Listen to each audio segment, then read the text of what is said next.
Everybody, can I have your attention, please? All right, thanks. Good morning, everybody. Welcome, friends, neighbors, everybody. Thanks for coming out today. I still have a long line of people trying to process to get through. However, I do have, kind of opening talk and stuff before we get into the nitty-gritty. So what I would like to do is to get this meeting started and start working our way through, and we'll allow the rest of these people to process and come on in.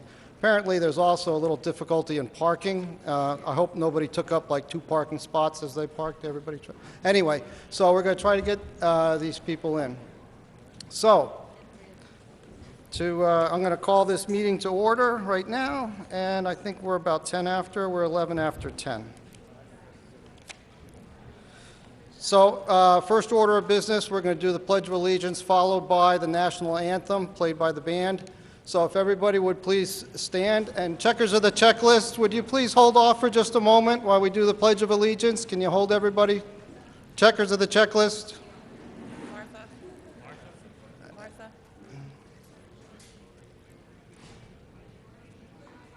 Yeah, could you guys just put a hold on checking people for just a moment?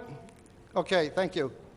I pledge allegiance to the flag of the United States of America and to the republic for which it stands, one nation, under God, indivisible, with liberty and justice for all.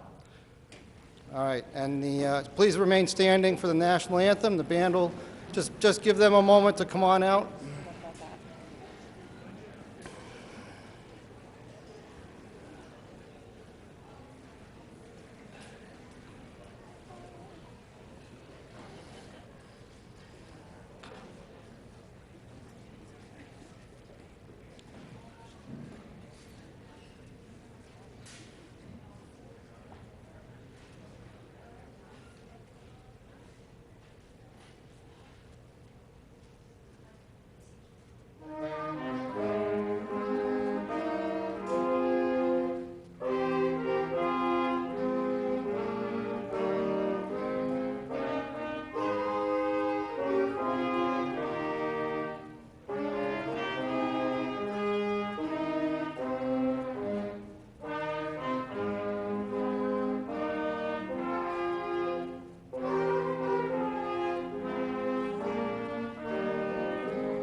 All right, thank you very much, members of the band.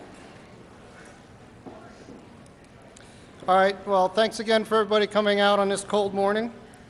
I'd like to remind everybody that we do have child care services available in the library, and somewhere around lunchtime they tell me there will be some food services available in the cafeteria. So as we get started today, I'd just like to please ask everybody to turn their cell phones and pagers and other electronic devices to movie mode or whatever. I'll try to remind you to turn them back on again as we get toward the end. And with that said, if you do have to answer a phone call or take something, do something with it, would you please do so quietly? It would be best if you could move outside the room to take your phone calls. For your safety, let me point out just a couple of exits, okay? You can leave to either side here. If you leave out to your left through these doors, you can go down the hallway to your right and out the back door. You can go out the way you came in, and there's also a door right here behind me over to your right. Also, I'd like to ask you to please be careful as you're walking around and up and down on the bleachers. It can be kind of treacherous. The restrooms are right outside the doors that you came in, if you do need those. Okay, my name's Bob Madej, and I'm your elected school district moderator. You have a different moderator for the town who will be here later. So let me just say a couple of words about the process that we're going to go through here today. The school district, the school board, has already held a public session on these warrants. That public session was held last month on January 13th, where we presented these warrant articles to the town, and the town was able to ask questions and get some more information at that time. Additionally, the school board held a bond hearing on Tuesday, January 21st, to take up the warrant article number 1 in particular, to discuss that. The meeting today is called the first session, or the deliberative meeting. The second session of SB2 is the voting session, and that takes place next month. In the voting session, you will actually cast your votes and actually say whether you're going to spend the money that are in these warrants, along with voting on your representatives for the school positions, and also the town business also takes place on that same election day. In this meeting, you're going to hear the school warrants. If the language of the warrant is not to your liking, or if it is to your liking, then what I'm going to do is I'm just going to declare that the warrant is closed, and it will move on to the second session on March 11th. If you desire to change the language of the warrant, I'll need to hear a motion to change the language. And within certain rules, we can take get a second on that motion and vote and see if we all agree on the proposed language. So this meeting is not to debate whether having or not having these articles. So please help us all get to the conclusion of this meeting by staying focused on the specific language of the articles and any amendments offered, and discuss with the understanding that our job today is to establish the warrant article language to be moved forward into the second session. And just as a reminder, the second session is March 11th. Voting polls will be open from 7 a.m. to 8 p.m. I want to remind everybody that this is an official town meeting, and as such, everybody here has their own individual rights and responsibilities.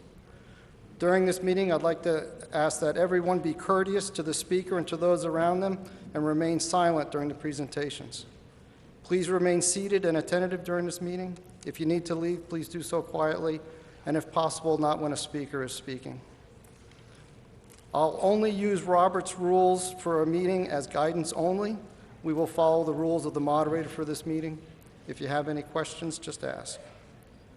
When asking a question or presenting your position, please use the microphone down here in front. There's a podium.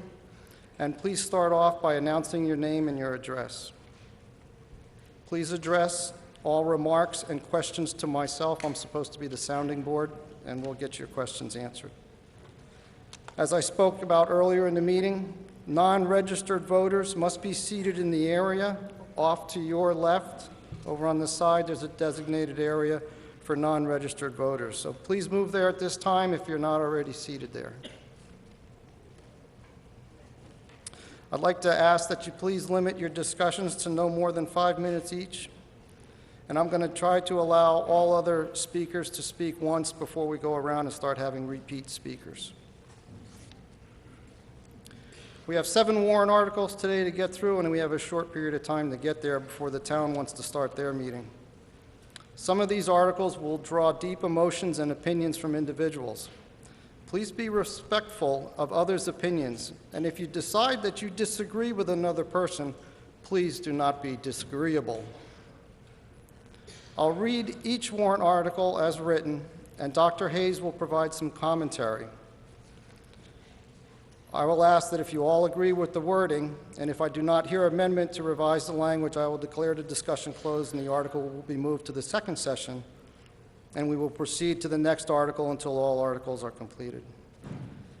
At the conclusion of this meeting, the town will hold their deliberative session right here, starting somewhere around 1 p.m., with the expectation that we're done before 1 p.m. Prior to starting the town meeting, however, and this is a difficult one, I'm going to have to ask that everybody leave this auditorium, that you're going to have to come and process back in again and re-register with the checkers of the checklist. As silly as that sounds, the town meeting is a separate meeting from this school district meeting and needs to be held with its own responsibilities and agenda. If we do not complete this meeting by 1 p.m., I had some concern about that, and I talked to legal counsel. It's all right if we run over. The town meeting is just going to have to start late. But that doesn't mean we intend to run over. I'd like to get through by 1 p.m. So, before we get started, does anybody have any questions on the format or formality or any concerns? Yep, come on up. Road. Mr. Madej, I was just wondering, you said that Robert's rules will be applied for this meeting by the moderator yourself. How will you be applying Robert's rules?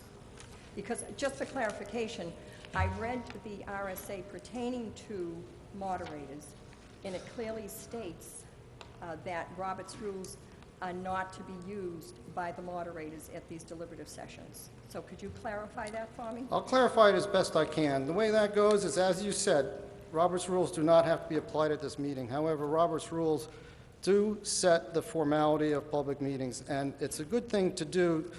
I kind of draw upon some of Robert's rules as far as motions and stuff like that. Just to recognize Just to keep things moving and stuff Okay, like that. fine.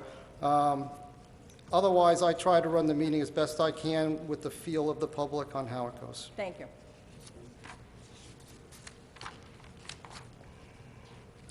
So, in front of you is the school board and the budget committee. I'd like to introduce the chairpersons of each of those committees, and they'll introduce their other folks on their boards. So I'll start off with the school board. Kelly Foster.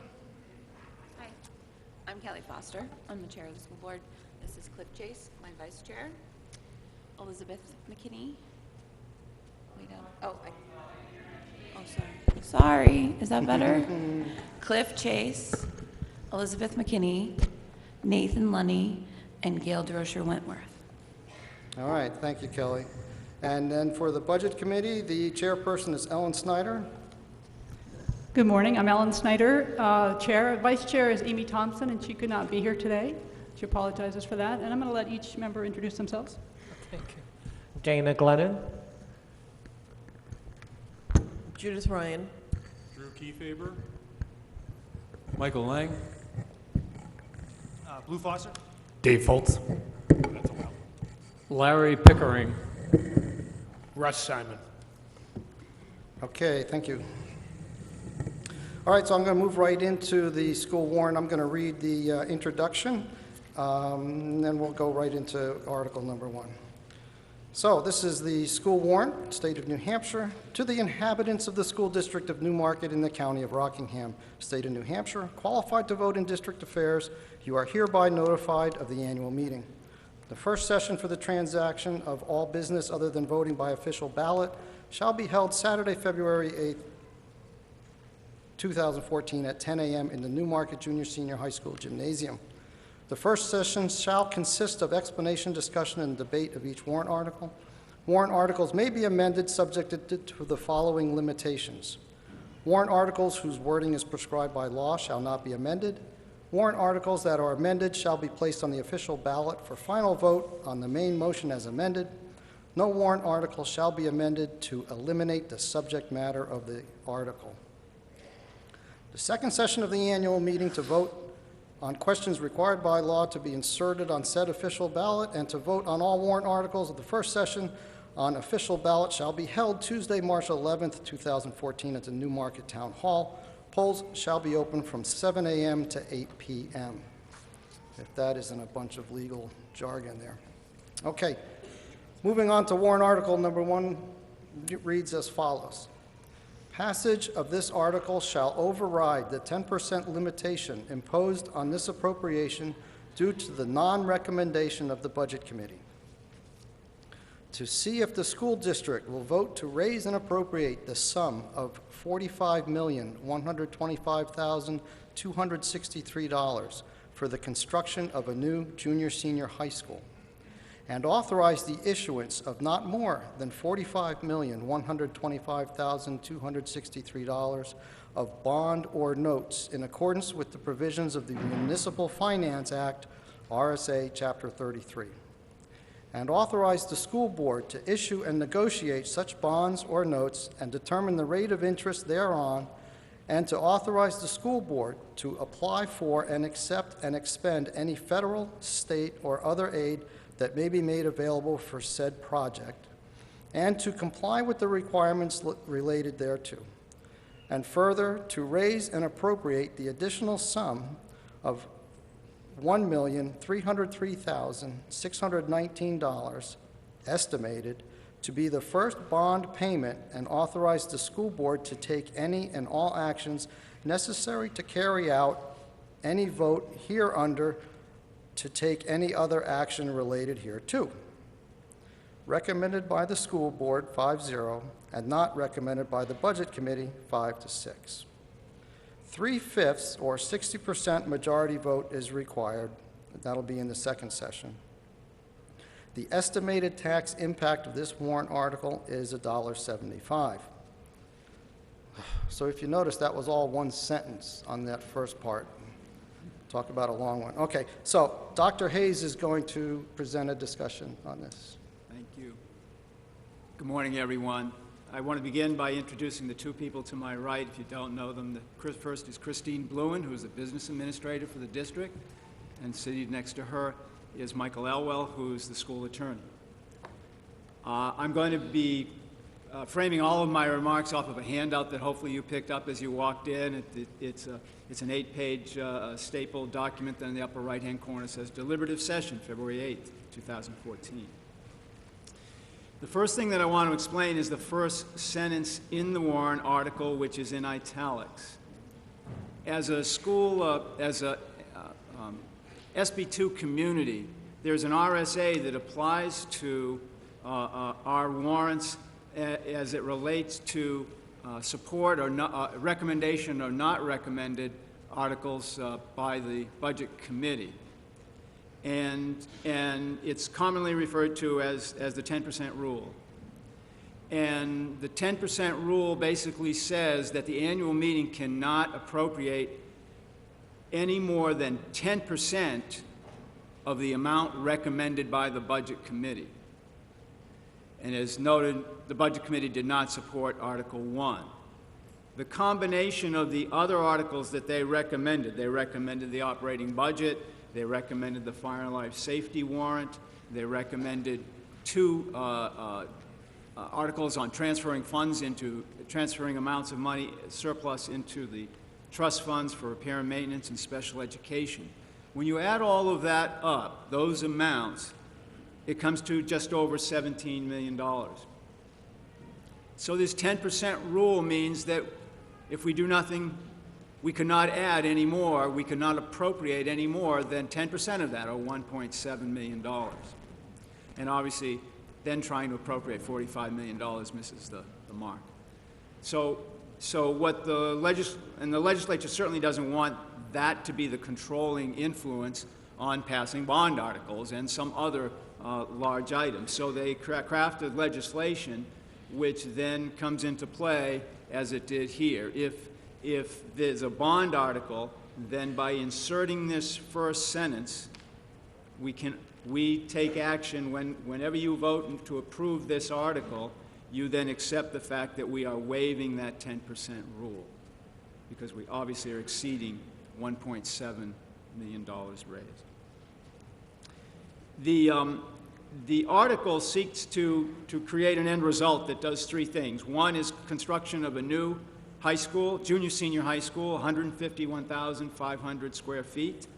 It then seeks to also renovate this gymnasium, the related locker rooms, the cafeteria, kitchen area of the current school, and then demolition of the remainder of this school to create parking so that we have a campus then on both sides of the street. Specifically, what this article does is three things. One, it approves raising and appropriating that amount of $45,125,263. So it approves raising and appropriating that amount. The second thing that it does is it approves that the way we're going to do it is to go out to bond. We're going to get a loan in up to that amount, not necessarily for that amount, but up to that amount. That is the maximum amount of the project. And then the third thing that this article does is that it approves raising and appropriating the first-year payment, which is a partial payment. It's not for a full year, and it really only represents interest. It doesn't represent principal at all. The bond article needs to be, this warrant article needs to have some details left out because there's still work to be done to get to an actual bond. So it doesn't specify what the interest rate would be. That may be determined later on this spring or summer. It doesn't determine the number of years. The school board will be in a position, working with bond counsel, to determine what is in the best interests of this community. You're authorizing bonding up to a certain amount. It's the board that then has that ability to work with bond counsel and determine, are we going to do a 25-year or a 20-year, and learning then what the interest rate is and how much are we bonding for. In the middle of this first page here, there's a table on the right-hand side which shows the estimated tax impact. And it's really important to stress this point because this article raises, as I said, a partial payment. It doesn't represent your annual payment. The prevailing wisdom is that whatever bond we take should be a level debt bond. A level debt bond basically means every year you pay about the same amount, combination of principal and interest. The principal and interest can vary, but the total is the same amount that you'd pay every year. And that does not happen in the first year, but happens in the remaining years of whatever that bond is. So what you see here are three scenarios that we've worked out through the Municipal Bond Bank. The New Hampshire Municipal Bond Bank is the agency that we would go through to obtain a bond. And so the estimate that they gave us, that when the time comes to bond, the estimate is that a 20-year would be at a 4.5% interest rate, that a 25-year bond would be at a 5% interest rate, and then a 30-year would be a 5.5% interest rate. And so if we bonded for that full amount, the 45.125, et cetera, then you can see what the first year is, and you can see what year two is. And year two is really reflective of the remaining years of those bonds. Although typically, if I showed you all 25 years, you would see that every few years it drops by a penny, but it's really moving towards adjusting the same kind of payment every year. At the bottom of this first page is an important element as well. There are already funds set aside that can be used as part of the construction of this new school. We have two trust funds. The dual purpose fund is what we commonly refer to it as. Don't ask me to say the actual name of the whole thing, it's so long. But it serves two purposes: fire and life safety or construct a new school. And that's basically what it allows those funds to be used for. So we have approximately $600,000 in that fund. We have another fund, expanding school facilities. You can see the amount there, $71,176. There is the ability for us to access impact fees in the amount that currently is $85,781, although that does usually change as time moves on, increases. And so you get a current total. What I've also put in here is the $500,000 for Article 3, the fire and life safety, because yes, you could appropriate it to do the fire and life safety, but it can then also be used to construct a new school. So there's basically $1.27 million that the board can use to, again, create a financial arrangement that is in the best interest of this town. And at the prevailing thinking now is that that would be used to offset payments in the early years. So if you flip the page to page 2,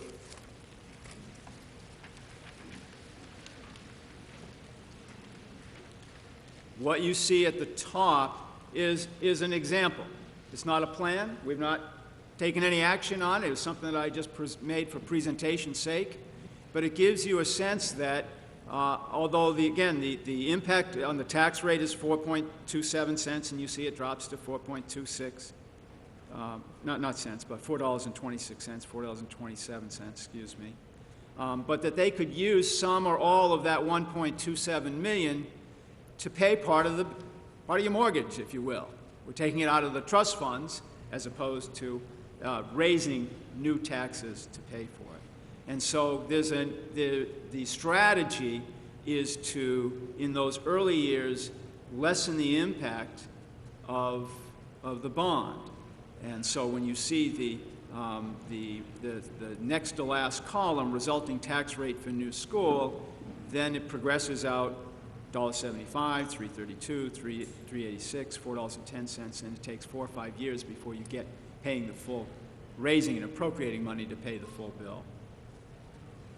Under, I'm not going to go through everything on need for a new facility. We have, done everything we can to communicate a variety of needs here, but let me just talk that they're really in 4 areas. We, as a community, have focused on fire and life safety for several years now, and that is not the sum total of the issues in this building. They can be characterized as the condition of the facility, an aging building and deteriorating systems, the inadequate facilities to support learning. That means they're not properly sized for education today in many, many ways in this building. And lastly, enrollment growth. We do show moderate growth in our enrollment. Certainly people that are familiar with what's happening at the elementary school, we can see the students that are coming. So we need to address that. In the new school design, this is a school that is designed to comply with all of the DOE standards. It's designed to handle the projected enrollment that we have now and well into the future. But it does have that limitation that the gymnasium would be on this side of the street. And so there'd be that time for physical education classes when students would have to go back and forth across Route 152. And the plan is to retain the gym and the locker room areas and renovate all of that for that purpose. The last thing that I would comment on that page is that if you do approve this article in March, then work will begin right away to develop technical specifications, bid documents, and prepare to go out to bid, and generally that takes about 10 months. And then following that, construction would begin, and construction should be done sometime around June, thereabouts, of 2016. So that approval in March of 2014 would mean that the students would enter a new school in September of 2016. That's all I have to say about it. All right, thank you, Dr. Hayes. Okay, so I've read the article, you've heard some commentary on it. This is the time for discussion. I would like to ask again, I believe everybody out there in the audience knows about the Warren article.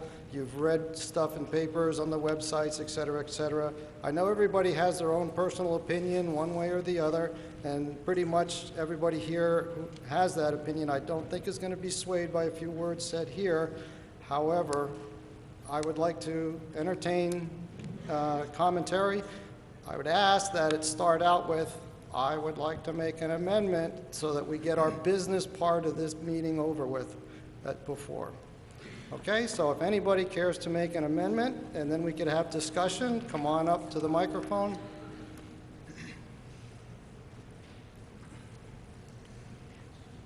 Hi, my name is Dr. Larry Kane. I live on Cushing Road, and I'm not sure if this is truly an amendment, but as I look at Article 1 at the bottom, the last sentence tells me the estimated tax impact.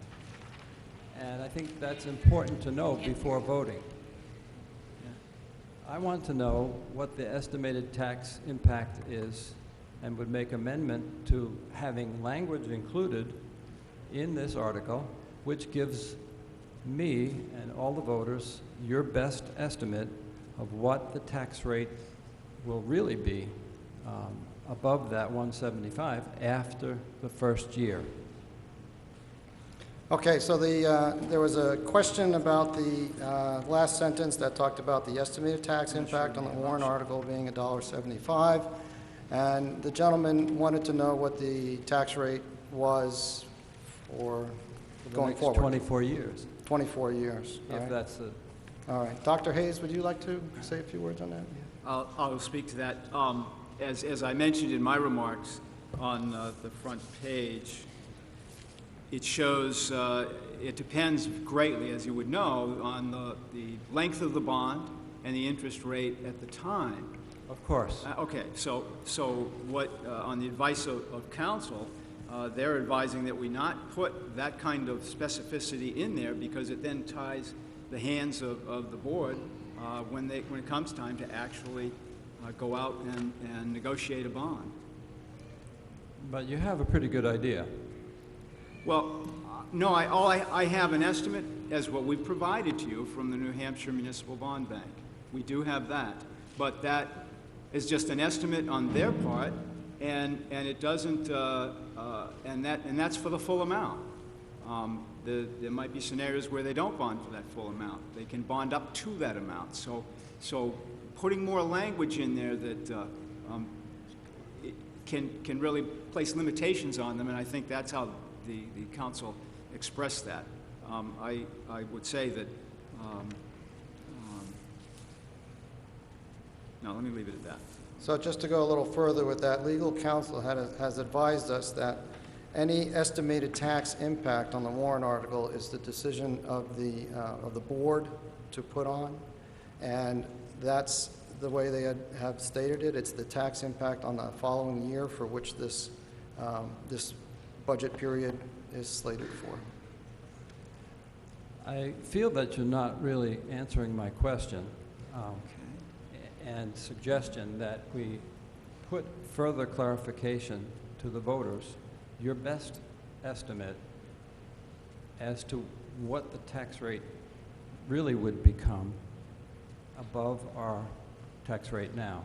Okay, so I'd like to help you out here. So what I'm going to do is I'm going to ask for the next speaker to come on up, and please take a seat. Think about what you really want to see there. If you want to make an amendment, you need to come forward with specific words, and we can put it up for discussion. Okay? I'll There is literature handed out, as Dr. Hayes has pointed out, and it puts out a 25-year estimated tax impact. And that's the information that's being published to the public at this time. Okay, I understand. I'll sit down, but that same information, I would make an amendment that information that you're speaking of be included in the article, just like you've included the estimate for the first year. And now I'll sit. Okay, and again, I'm fine with taking an amendment. Provide me with the language of the amendment, please. Okay, next speaker. Hi, Roseanne Quox, Wally Falls Road. Roseanne, please take there. Roseanne Quox, Wally Falls Road. A quick question on Article 1, I see two numbers. I see 45 million and change, and then I see $1 million and change.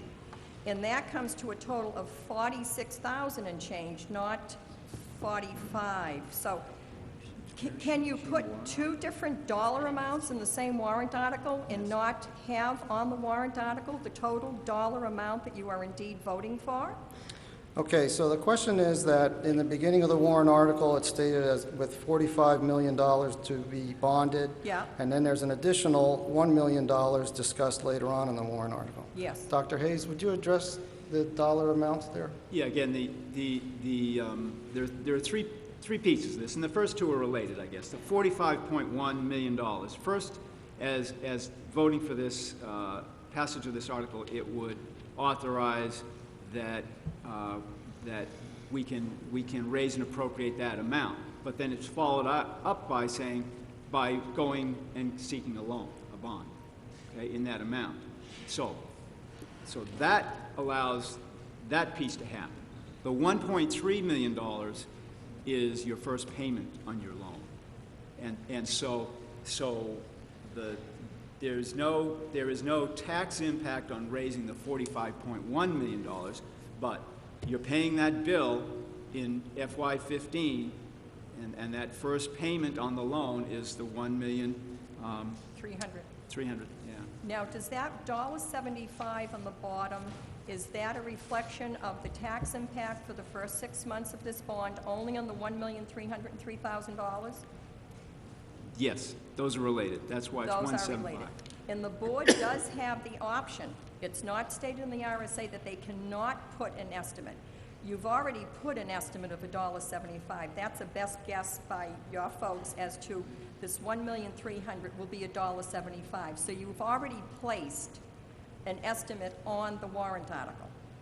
So with you saying that you would be leery, and the board would be leery to place the $4.27 as an estimate, it counteracts what you decided to do by putting $1.75. You've already put a best guess down there, so why not let the voters have full knowledge of what they're voting for and what their tax impact will be by putting down another estimate to help the voters decide, and put down 427. And I think that was it for now, but could you answer those questions? Well, you're absolutely right. The decision on that language really belongs to the board. So, but the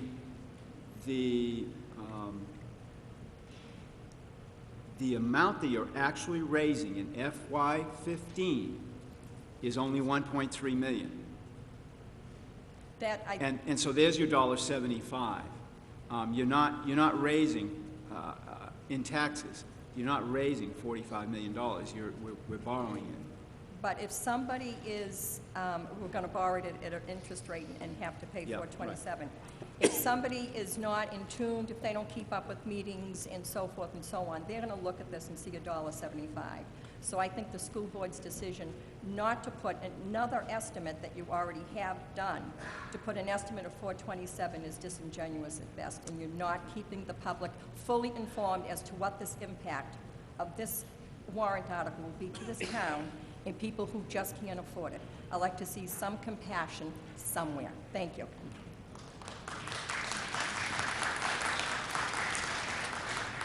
Good morning. Christopher Andriski, Lady Slipper Drive. I make a proposal not to change anything in the amendment as this article reads, and here's my commentary why. Thanks for allowing me to address you, Mr. Monday, and also the audience this morning. When I moved to Newmarket, people ask me why I moved here. And I say it's simply because it's the best community in New Hampshire. It's a place where everyone is accepted and hard work is displayed in everything we do. You become part of a family. Over the past couple months, I've had more and more restless time in the audience as I've listened to our public meetings. I've accepted other people's opinions, and I've expressed what they've shared, and I've agreed with some of it. But what I do not agree with is when people refer to this town as so-so or this school as average. Here are just a few reasons why this town, this school, these students, and these staff are anything but average. 85% of our graduating class last year went to a 2 or 4 years college. Newmarket Junior Senior High School did not have one dropout last year. Not one single student dropped out.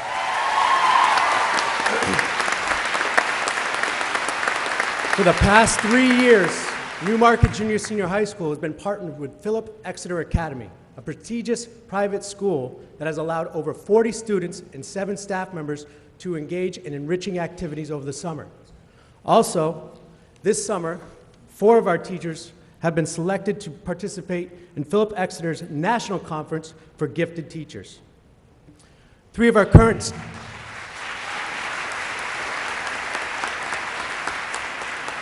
current seniors were recognized for their outstanding standardized test scores to the National Merit Qualifying Scholarship. And by the way, one of them was accepted early to Dartmouth College.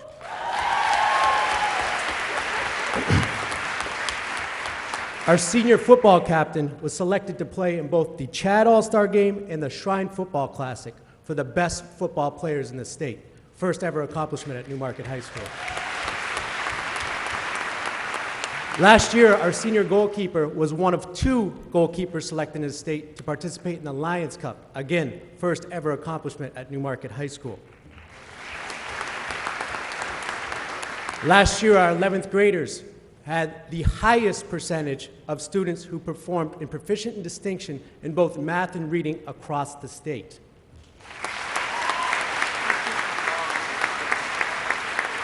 This year, state testing, our 11th graders again dazzled us. 44 out of the 50 students in 11th grade displayed proficient or proficient with distinction in reading. And those other 6 students were on the cusp of showing proficiency.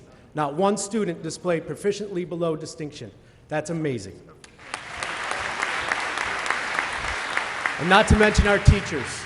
Over the past couple of years, we've had teachers recognized as Teacher of the Year in science, music, industrial arts, and most currently we have the Teacher of the Year in PE at the elementary school. I could go on and on about the individual. Please, silence. I could go on and on. Excuse me, I'll take my 5 minutes and I'll be done shortly, thank you. I could go on and on about these individual and school accomplishments, but I don't have to because, again, they're not average or so-so. Yes, these students and this staff will continue to accomplish feats in this current facility, but quite frankly, they do not deserve to. Today, I'm urging this town to once again come together as a family and work hard at providing our children and our future with a type of school facility that it deserves. It is time that this community moves away from the what-if approach. What if we got state aid? What if we built before? And it's time to make history and vote this article in. Again, in my final statements, I know we look at the per thousand per tax rate, but I say please look at the per thousand of kids that fill these bleachers each and every day as you are voting. Vote yes for Article 1. Thank you.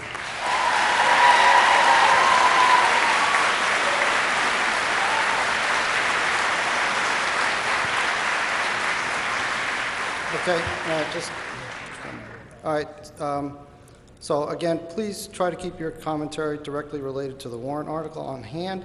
Like I said, I would like to conduct this as business. I'd like to hear comments open up with, I have an alternate amendment to make to the language so that we can move on.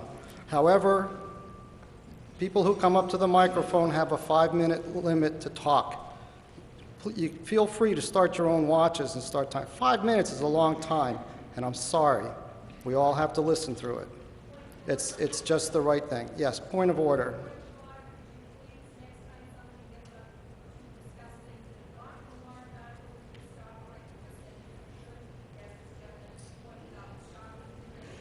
They asked me to please stop discussion if it's not related directly to the warrant article. I can certainly try. It's a difficult thing to do. As you can see, the gentleman wrapped it right around at the end to the warrant article. So it's not an easy thing to do. All right, please, come on. So again, let's try to stay focused on the warrant article language, and let's try to get through this business meeting. Thank you. Please continue. Ingrid, excuse me, Ingrid Alberg, 44 Brialia Circle.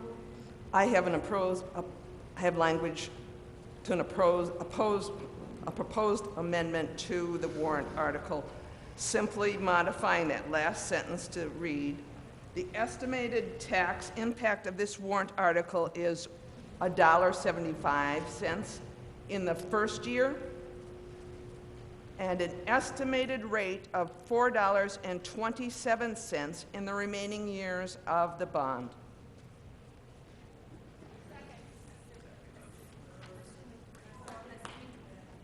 Well, Okay, I'm using that figure because clearly the 175 figure is taken from your table just below the article there where the 25-year 5% is 175. So clearly I am matching that line on your table. Okay, Ingrid, so let me get your amendment straight. So after $1.75, you want to add the words, in the first year, and an estimated rate of $4.27. Could you continue? In the remaining years of the bond.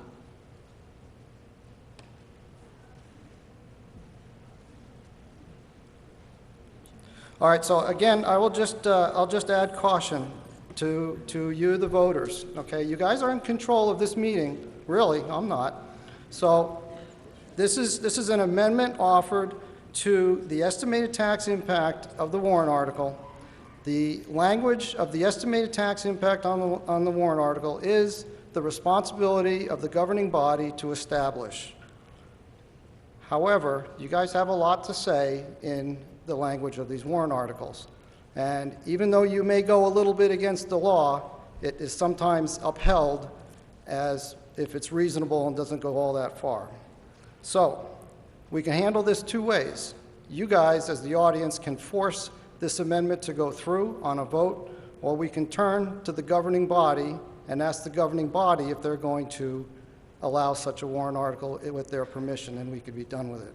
So, first of all, I'm going to turn to the governing body and ask them how they feel about it. So please, take a little time. They're going to need a little discussion, okay? So just hold tight for a little bit here. I'm sorry? Yeah, I understand there was we a did second. hear a second. I'm sorry. Thank you for that. Can somebody please shout their name? Roseanne Quox seconds it. All right, so please bear with us for a moment. Okay, so again, like you guys know, you have an opportunity to just say, no.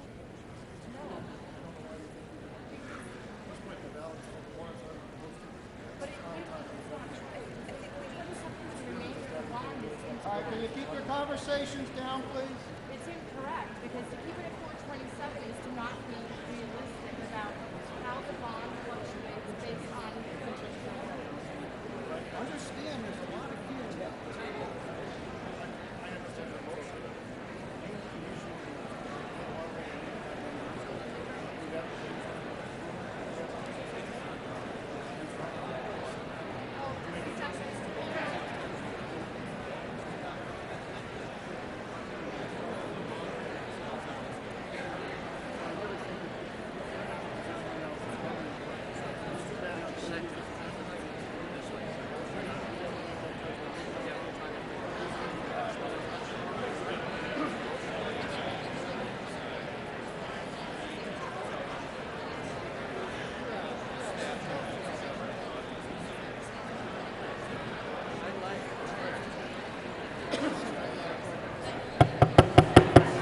All right, ladies and gentlemen. Okay, thanks. So we all know that this is a hot button discussion here, and we want to just get the information out as best we can. So we've talked to the school board about it. They've struggled with this warrant article for many years, trying to get this through. They have already voted, and they've decided of the language of the warrant article, and there it is in front of you. There is some legal counsel that I'd like to ask the lawyer to come up and just explain or read to you the statute that deals in this area. So please hang on a moment. He'd like to say a few words. You can talk from down there, yeah. Just very briefly, as the moderator stated earlier, by statute, the determination of the tax impact that goes into the warrant article is solely the school board's determination. The relevant statute is RSA 32:5, paragraph 5B, and I'll just read the last sentence. The determination of the estimated tax impact shall be subject to approval by the governing body, which means the school board. The law is written specifically so that the legislative body, which is the voters, do not write or rewrite the tax impact. That's solely a school board decision. So consequently, my legal advice to you is that the legislative body amending the tax impact provision here would be unlawful because it doesn't comply with that sentence in the statute. Okay, so we have a motion on the floor, an amendment on the floor, as we have a second. We're into a period of discussion, okay? So I think you've iterated your opinion on it. I'd like you to yield the floor to anybody who would like to add a little discussion from the audience on it. And I don't get 5 minutes? Oh, sure, go ahead if you want 5 minutes. Okay. My sense of this is that clearly the superintendent and the school board do not want to make the community aware of the cost in any, Okay, please, everybody, please hold it. in a forum where every voter will see that information, because clearly they've taken the 175 figure from your 25 years at 5%, and they're unwilling to do a full disclosure, which to me is disappointing in a democratic society.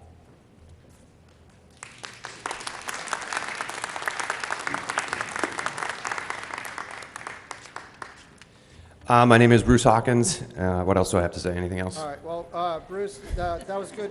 We'd like to know... I was actually on the Lions Cup team in 1983. Yeah. That wasn't true. Okay, all right, so we have just, I'll read again the amendment so that it's clear to everybody, and the discussion right now, and Bruce, is on the amendment only, not on the rest of the warrant article. Fair enough, fair enough. The amendment reads as follows: to revise that last sentence of the warrant article that talks about the tax impact to read as follows.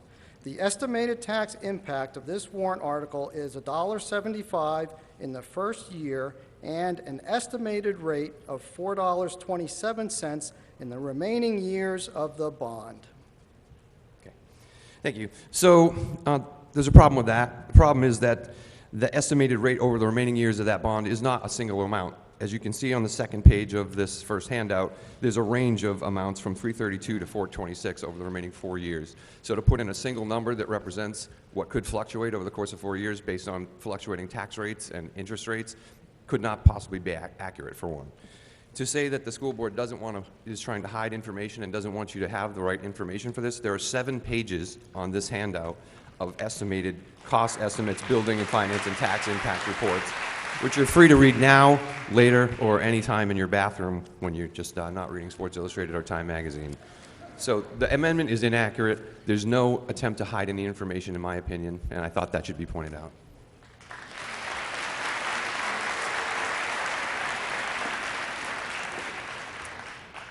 Hi, Tony Weinstein, 275 Ash Swamp Road. And a couple of things. I want to reiterate what Bruce said. I think that this information has been very clear and made very clear by Dr. Hayes and by the school board in a variety of venues, and I thank you for that. I see this as an effort to not mislead the community rather than to mislead the community. So I appreciate the numbers that you've provided.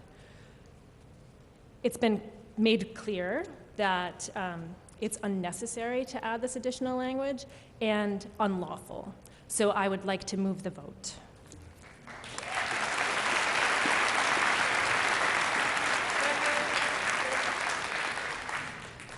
Okay, I have a motion on the floor to move to vote, and it actually takes a 2/3 vote to get there.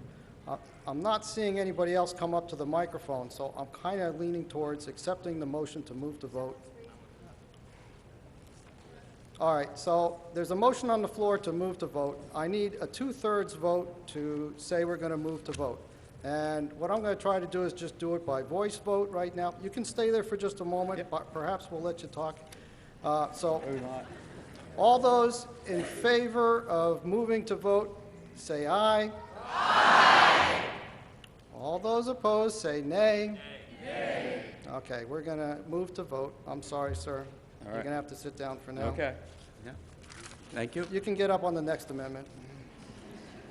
Okay, so we have a motion on the floor to revise warrant article number 1. Again, just so it's clear, to revise warrant article number 1, the last sentence that talks about the estimated tax impact, to read as follows. The estimated tax impact of this warrant article is $1.75 in the first year and an estimated rate of $4.27 in the remaining years of the bond.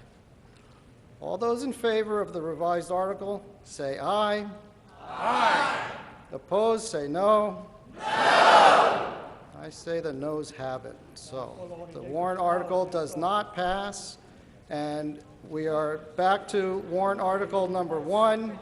The amendment does not pass. Thank you for that. We are on warrant article number 1.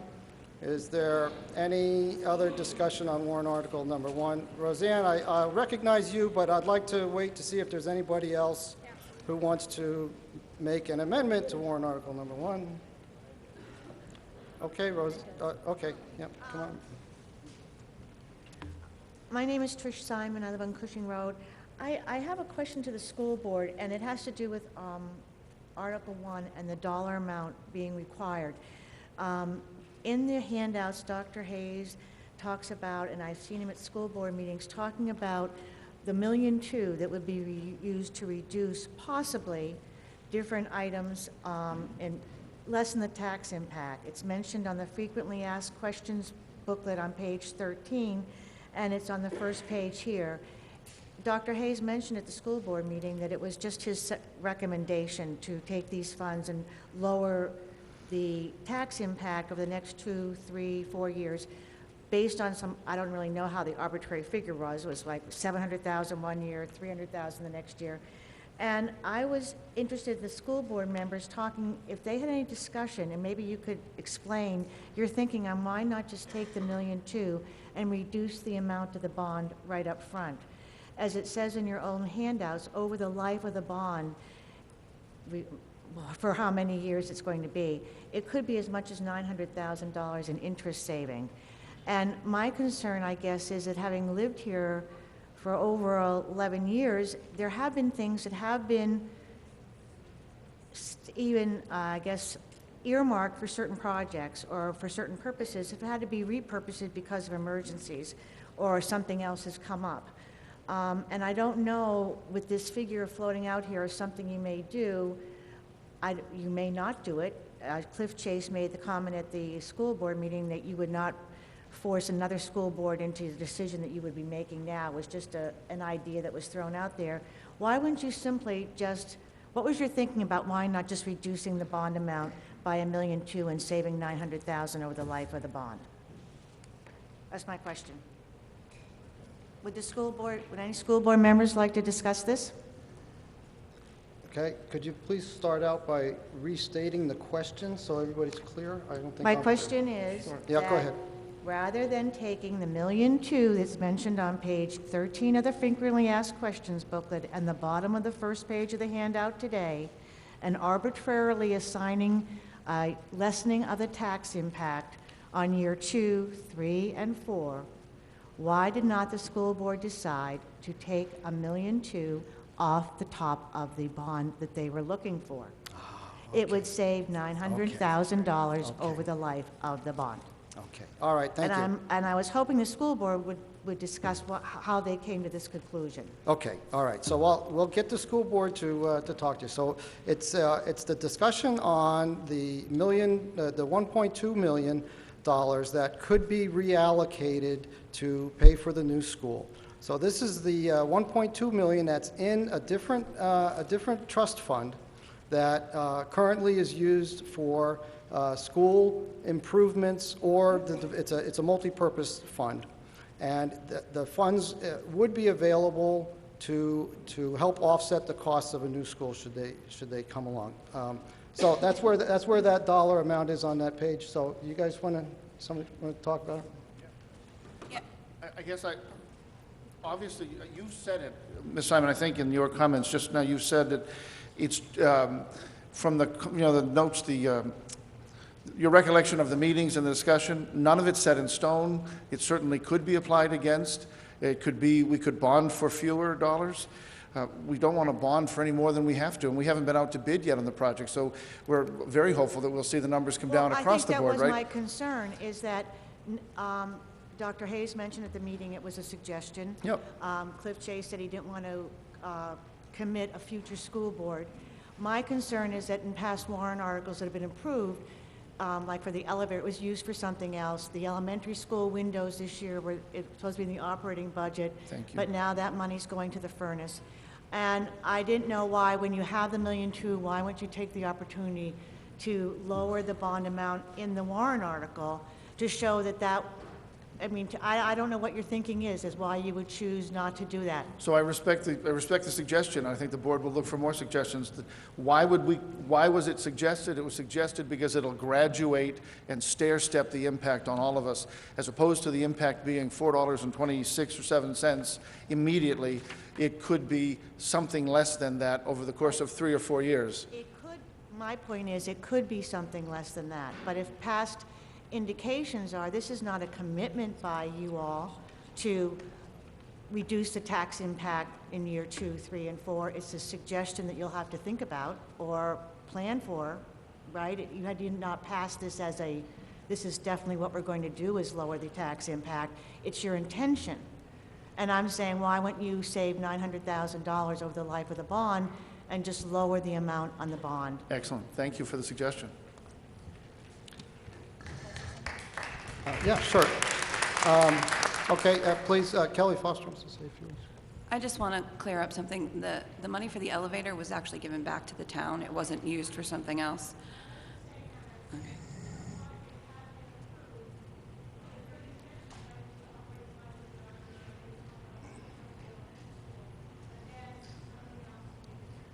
Okay, so she was concerned that monies were approved and then they kind of didn't come to fruition. The 1,000,002 figure is also predicated, I think, correct me if I'm wrong, on the approval of one of the warrant articles to add $500,000 to that fund. Is that correct? So $500,000 is not even in that yet unless it's approved in one of the other warrant articles. So it's, like I said, it was a separate trust fund. It's kind of a fund, if this warrant article number 1 does not pass, those funds are available to bring the school up to certain standards. However, if warrant article number 1 is passed and we do appropriate the funds for a new school, that money that's there, they are still allowed to use it for the new school because it's a dual purpose fund. So those funds are available to do that. Now, the school board has the authority to arrange for funding any way they like. And that was just a suggestion in that write-up of how they could use that money to help offset the tax impact. Feel free to go to the school board meetings and voice your opinion on how they should fund for this, but that was just a suggestion of how they could possibly lessen the tax impact. And again, the literature is there in front of you to take a look at and see. I hope your question was answered adequately, and I'd like to go on with the warrant article. Anybody have an amendment to the warrant article, or should we move on to the next one? Come on, step forward, please. My name is Aquila Chase. I live at 125 Main Street. I would like to propose an amendment to Article 1. The last line that reads, "The estimated tax impact of this warrant is $1.75. I would like to amend that to say, the estimated tax impact of this warrant article is $1.75 for the first year. That's my proposal. Excellent. So you're offering an amendment to only add a couple of simple words at the end, $1.75 in the first year. Correct. And I have a second. Holler out your name, please. Lori Ann Caprielli.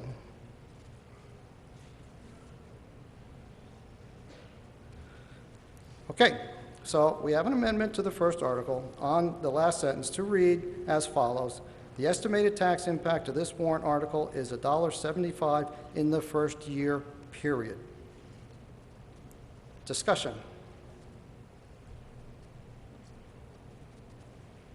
Okay, gentleman behind you is going to come up and say a few words. Dale Pike, 30 Smith Garrison Road. And I would just like to say that I think even people that are inclined to vote for a new school, and I'll say right now that I am inclined in that direction, feel that it is, that there's more disclosure needs to be in the warrant article. So I'm going to speak in favor of the amendment that was just proposed. I'm not sure that's an adequate compromise, but it is a step in the direction of compromise. And I think it would be better not to frustrate people that feel that the warrant article as proposed inadequately expresses what's going to be happening.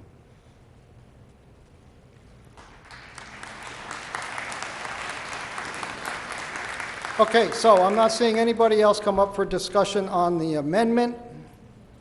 We have an amendment on the floor to revise the last sentence as follows. The estimated tax impact of this warrant article is $1.75 in the first year.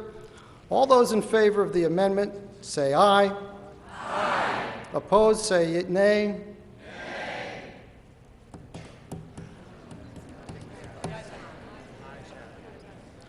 The ayes have it. The ayes have it. The warrant article is amended.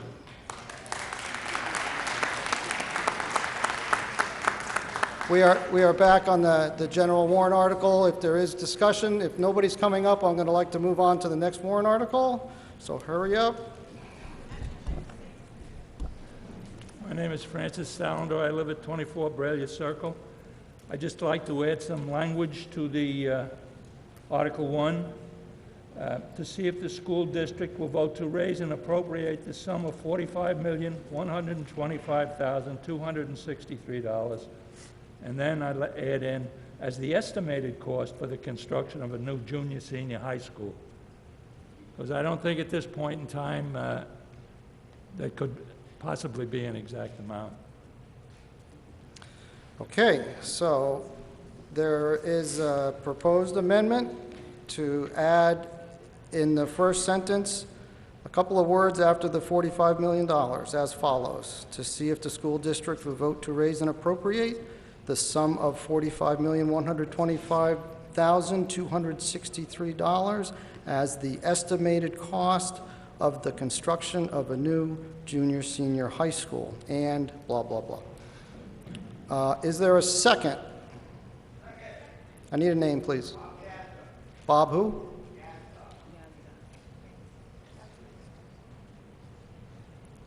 We have an amendment and a second. Discussion, please.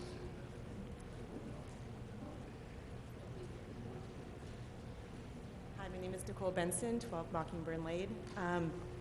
As much as I understand the person is trying to get to the estimated amount, I feel that could open us up to a can of worms, because estimated then means we could go over that 45 as well as under. So I think if we do not have the word estimated in there, 45.1 is the highest they could go.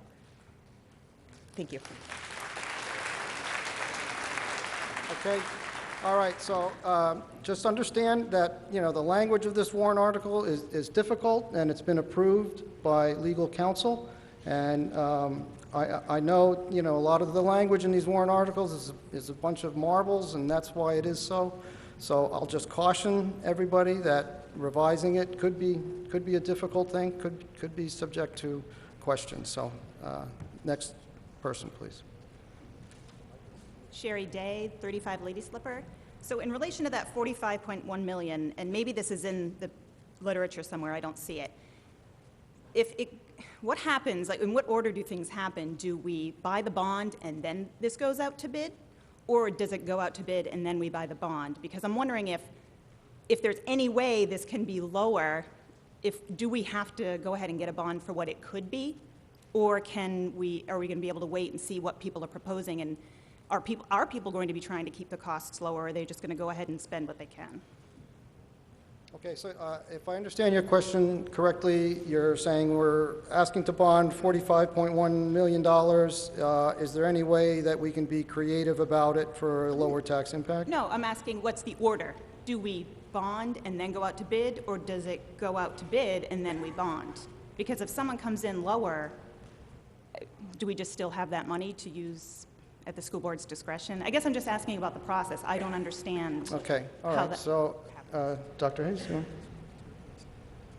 you want? The first thing to happen would be going out to bond. The New Hampshire Municipal Bond Bank collects our application as well as that of others. There are other communities in the state doing the same kind of thing that we are. And they put them all together in a package and then go out and get the best deal that they can. That's typically a summertime activity. Going out to bid, as I said, you've got a 10-month process. Now, that's beginning to end. At the end, you have a contractor ready to start. So I still see that preparing the bid documents would take beyond the summertime. But I would say, and that's why the board needs some flexibility, it is conceivable that it might be a smart thing to do to bond in the beginning just for the portion that does the bid documents, the bid documents, which might be in the vicinity of $2 million or so. So it's conceivable that we'd have discussion with bond counsel about doing that in our application and then going out to bid for the remainder after we know what the bids were for construction. Does that answer your question? You got that? I think so. So it's really not clear in general, but by and large, we go out for bonds before we'd be going out to bid. Okay. I love the analogy that somebody else has just shared with me. It's like being pre-approved to go out and buy a house. There's a process that we have to go through, and I appreciate and respect the superintendent offering that there are different ways to skin this cat. First, there has to be a vote of approval of this community to move forward on this. But I personally, as a member of the board, am absolutely determined that if there's any way, shape, or form that the project as envisioned now can cost us less, it should cost us less, and we'll drive to that number with everything we've got. And I certainly expect, again, given all the conversation that we've all had, I've got 2 little girls who are going to be in, hopefully, a new building, and I certainly want that for them in their learning experience. But I don't want to spend any more money in this community than I absolutely have to get this done. And so if there's a way that we can, without incurring enormous additional cost, create opportunities to borrow as little as possible, given some of the suggestions the superintendent just offered, I, for one, will vote to do that. So thank you for the question. I couldn't have asked for it better.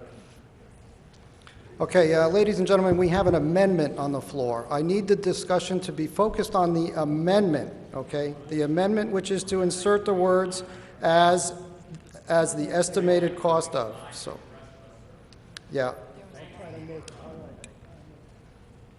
Okay, yeah. All right, so again, please keep your discussion focused on the amendment, please.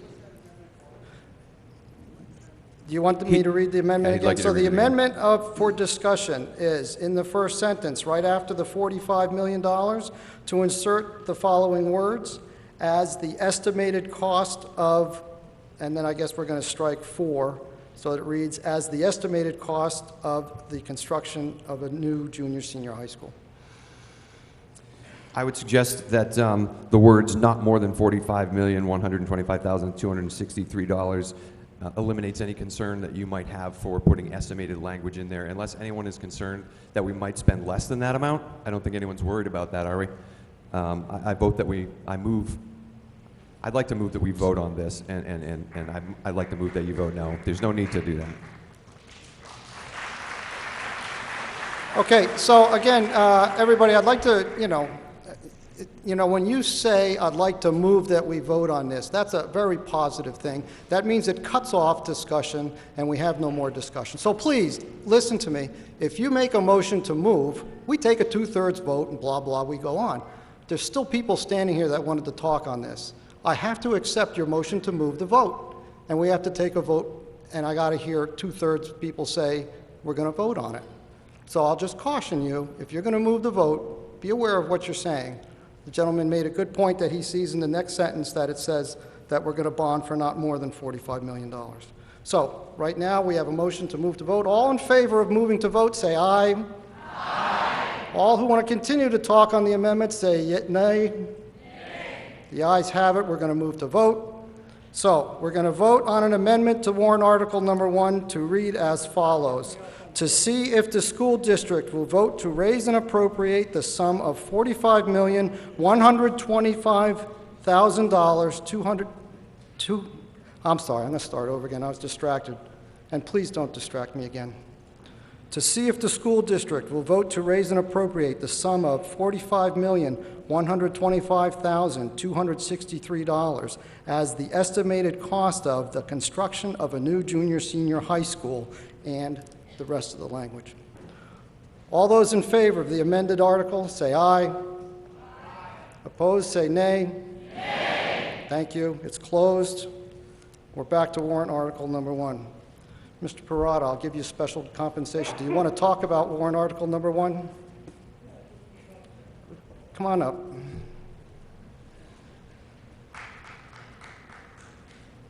Parada, 177 Exeter Road, Newmarket, New Hampshire. Project your voice, please. Ed Porterata, Newmarket, Ed Porterata, 177 Exeter Road, Newmarket, New Hampshire. If you noticed before when I come down and talked about this, well, just a short sentence, that I didn't say I was for it or against it. All I wanted to know, what we brought up before, was the exact tax rate was going to be. Now, I got an article in the Exeter newsletter that dated yesterday. It said that Newmarket's going to be voting on this $45 million, 130, whatever, for the school. And then it goes on, I won't read it all. Then it says on here, it didn't bring up this 1 million something.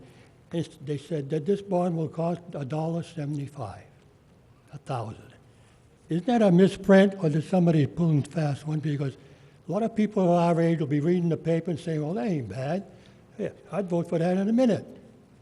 But why is it in the paper that that 45 million is only going to cost us $1.75? I mean, all these figures are going back and forth.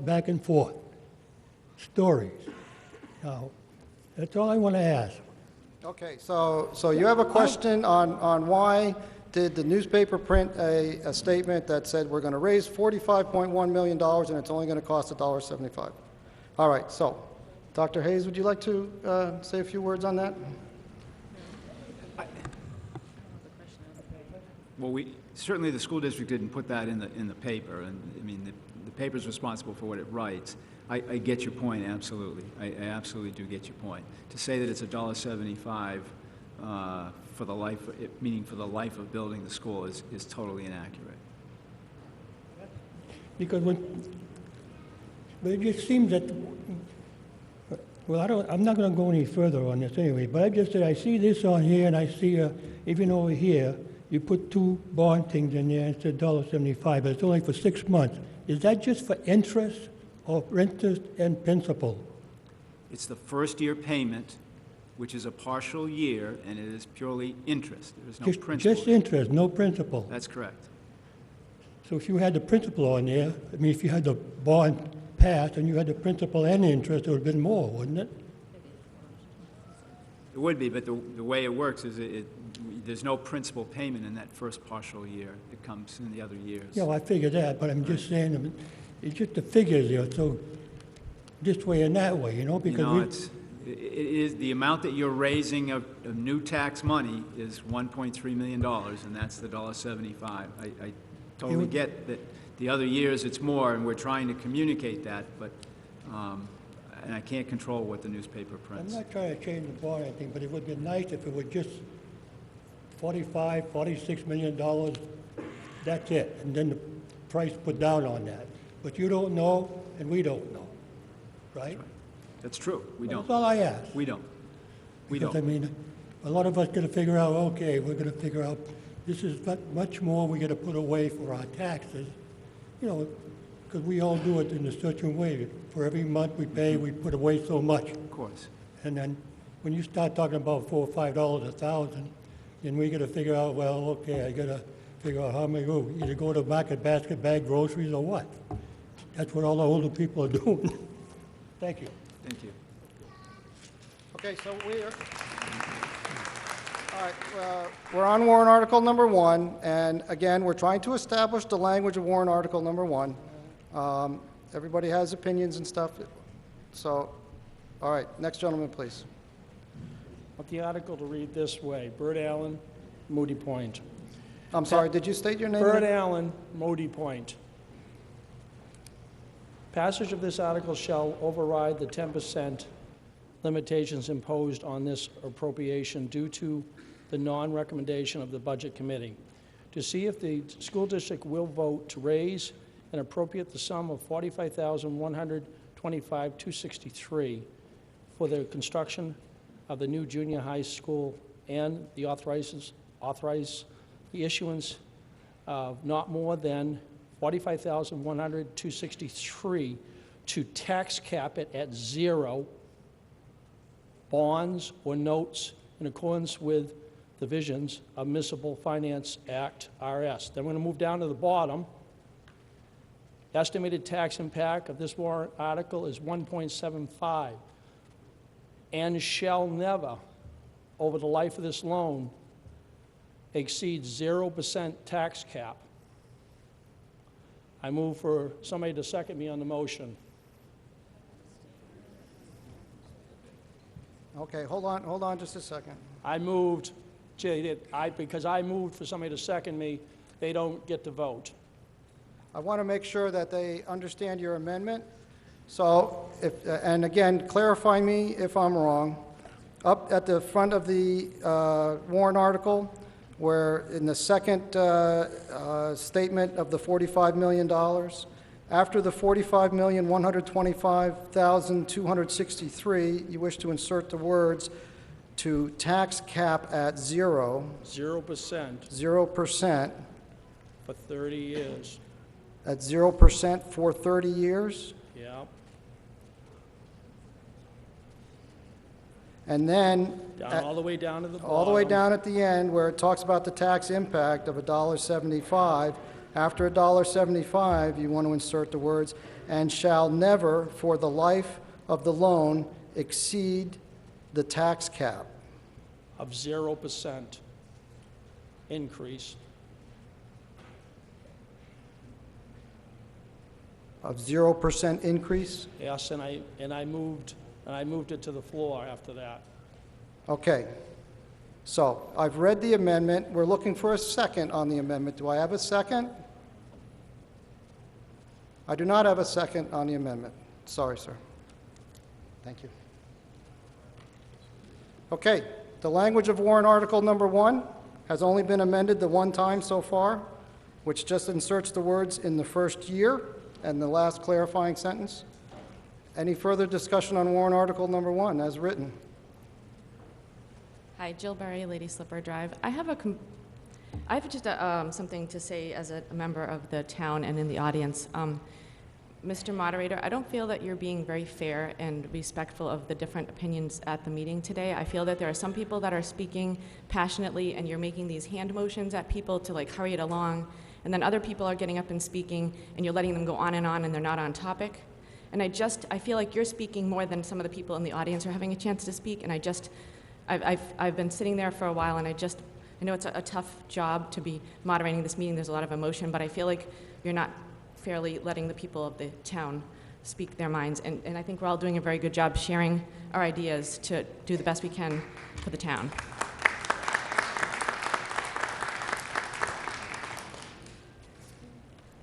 My name is John Nolan. I live at 42 Lamprey Street.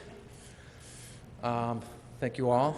I think that those of us who are in favor of the school agree with Principal Andriski that our teachers have been painting Picassos, but with toothbrushes, and that it's time for no more of that. We need to enable them to have the tools that they need, and to say nothing of the safety issues. I move that, with the exception of the single amendment, that we vote on the warrant article as it's stated, and we close the issue for the rest of the day.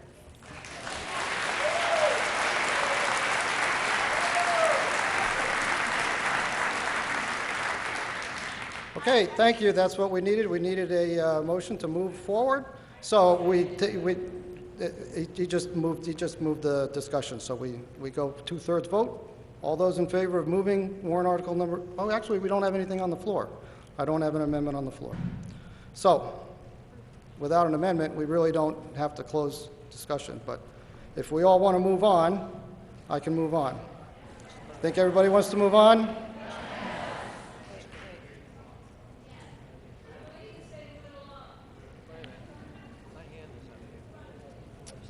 Yep, go right ahead.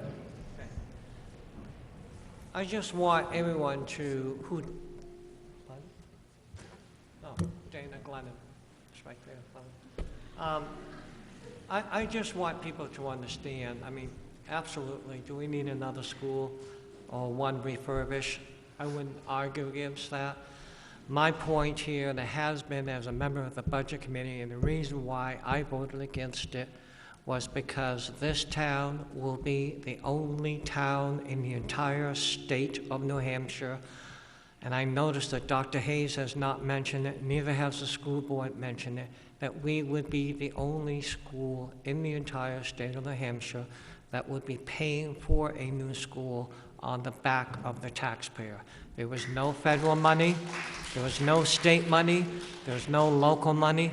So again, as I said before, why would you want to build a house? Why would you want to build a building when you haven't got the finances in place to do it? Now, if you think the financing is through a bond bank, that's got to be paid back. And that's going to be paid back on the back of the taxpayers, no one else. So those who are sitting out there are saying, you know what, my legislator can go in conference and get more money. Realistically, that's not going to happen for at least another 10 years. And by then, if this school warrant article passes, we're going to be beyond getting any money from the state. So think about it, because I'm sure the legislators and people in Concord are laughing at this town, saying, ha, you're going to set precedent, you're going to be building schools on your own. No, I don't need you, because I'm sitting here as an elected official. The others didn't have to use it. Well, All right, okay. thank you everybody. anyways, but I'm done. All right, hold on. All right, so the gentleman was expressing an opinion on the warrant article. He was seated at the front as a board member. That board in particular did not approve the warrant article. That was the opinion of the board. I allowed him to talk that way. That was the decision of the board. I feel he's talking in line with the board's decision.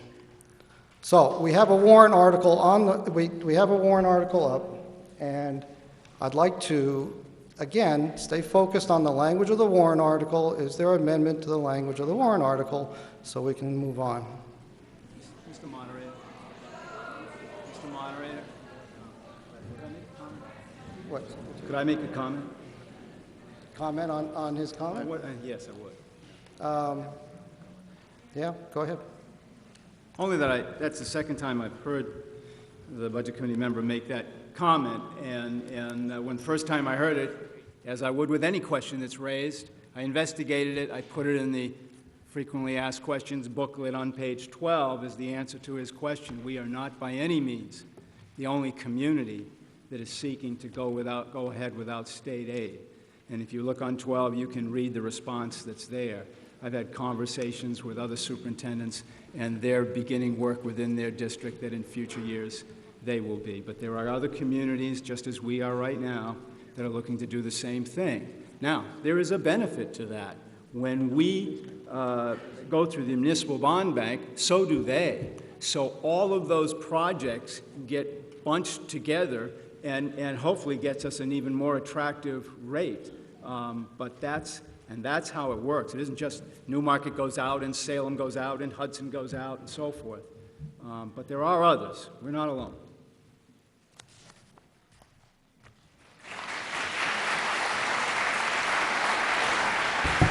All right, folks, please hold your applause. With this business meeting, we've got to get through this, please. Just to be clear, I did make a motion.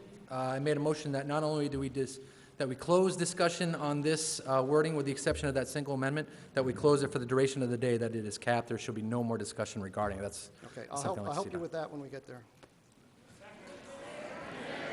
Okay, so we're going to move on to the next warrant article. Okay?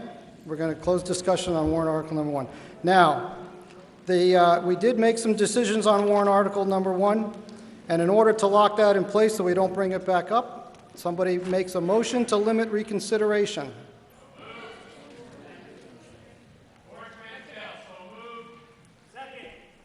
Okay, we have it on the floor to limit reconsideration. All in favor, say aye. Aye. Opposed, say no. We are done with warrant article number 1. Thank you. Warrant article number 2 reads as follows. To see if the school district will raise and appropriate as an operating budget, not including appropriations by special warrant articles and other appropriations voted separately, the amount set forth on the budget posting with the warrant or as amended by the vote of the first session for the purposes set forth herein totaling $16,647,363. Should this article be defeated, the default budget shall be $16,438,782, which is the same as last year with certain adjustments required by previous action of the Newmarket School District or by law, or the school board may hold one special meeting in accordance with RSA 40, 13, 10, and 16 to take up the issue of a revised operating budget only. Note, this warrant article, operating budget, does not include appropriations in any other warrant article. Recommended by the school board, 5-0. Recommended by the budget committee, 7-4. If passed, it is estimated that this article will result in an increase of 49 cents over the previous year's school tax rate of $17.37.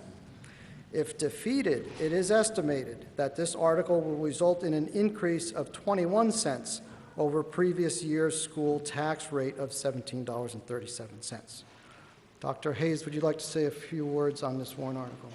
I would, thank you. On page 3 of the handout, I'm going to refer to the two tables that are provided there. First, in the upper left-hand corner, the total operating budget is really a composite of 3 funds.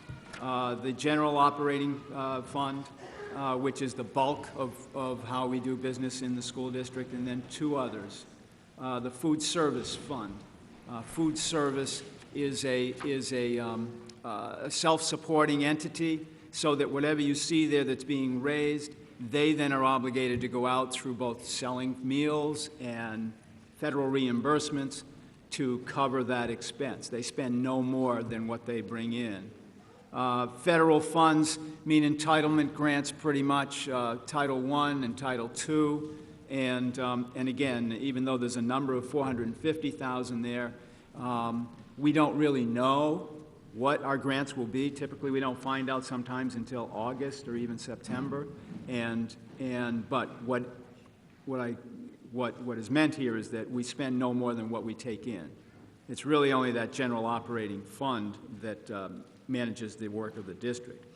The chart to the bottom, the table to the bottom, shows that this budget is up 7.13%, which is just not something at all that anybody up here wanted to support. But when we went through all of the issues, they're all obligations, they're essentials that we must have.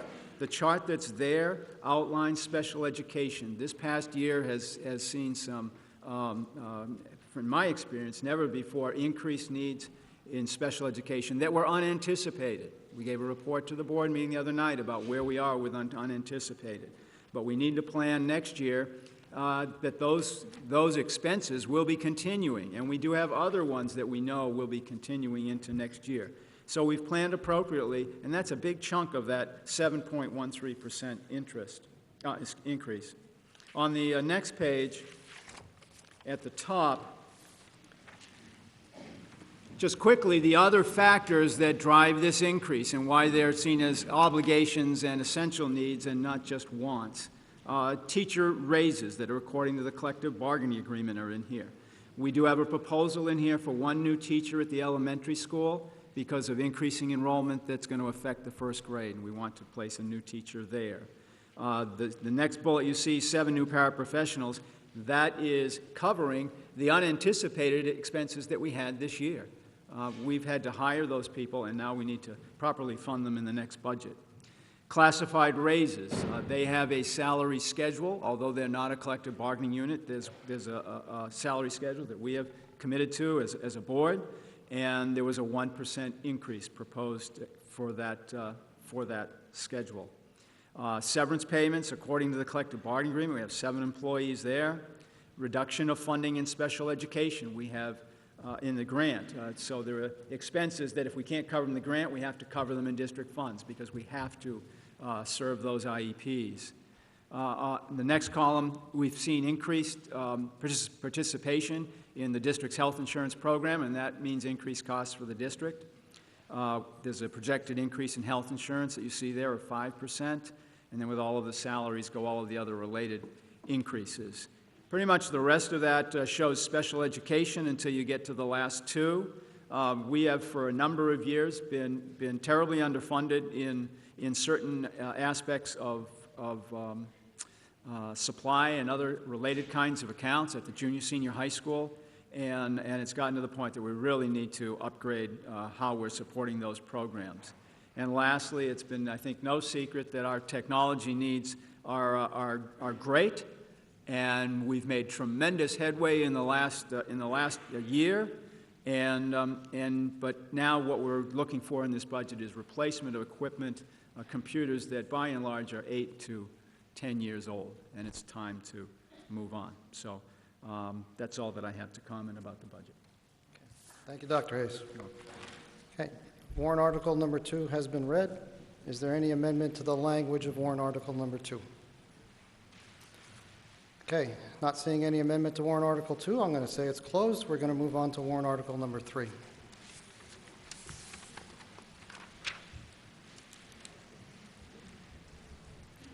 Warrant article number 3, to see if the school district will vote to raise and appropriate the sum of $500,000 to be added to the construction of a new school building and renovation of existing school buildings for fire and life safety code compliance capital reserve fund established in 2012.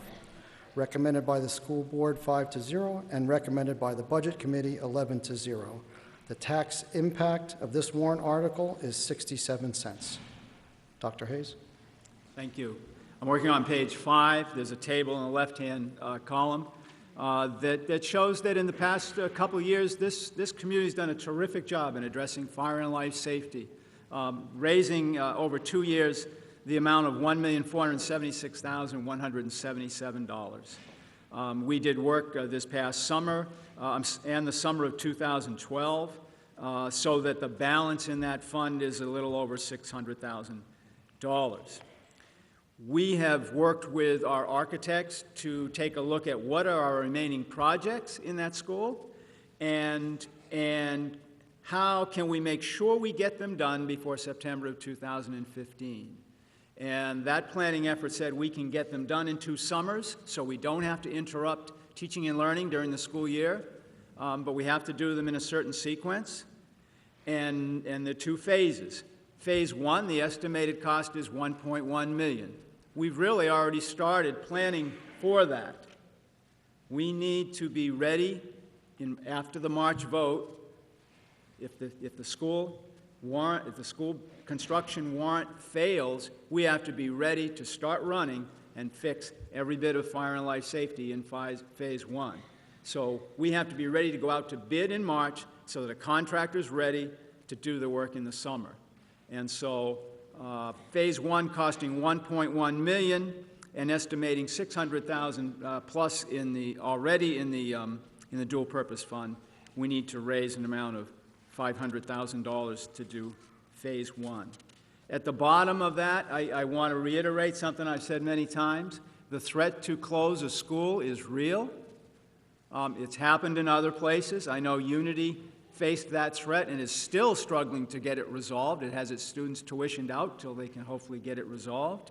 Somersworth, they finally built an elementary school to address their need. And most recently, the Haverhill School District, Woodsville High School, they're grappling with it as well because they actually had voted down money to do fire and life safety. And after they did that, the fire marshal went in and said, I don't care that you voters voted it down. You've got to fix it or you're going to be closed. So it's that firm of a threat, at least for them. On the next page, I'm sorry, that's all I have for fire and life safety. Yep. Okay, thank you, Dr. Hayes. So I've read warrant article number 3. Is there any amendment to be offered to the language of warrant article number 3? I don't want to make an amendment, actually. I just want to make a motion to limit reconsideration on warrant article number 2. Okay, so there's a motion to limit reconsideration on warrant article number 2. All those in favor say aye. Aye. Opposed, say nay. That's true. I did not get a second. Do you mind if I hold that yea vote as affirmative? All those opposed say nay. All right. Warrant article number 2 is closed. Thank you. And thanks for guiding me through that. Okay, we're on warrant article number 3. It deals with $500,000 to be added to the construction of new school building and renovation of existing school building funds. Any discussion?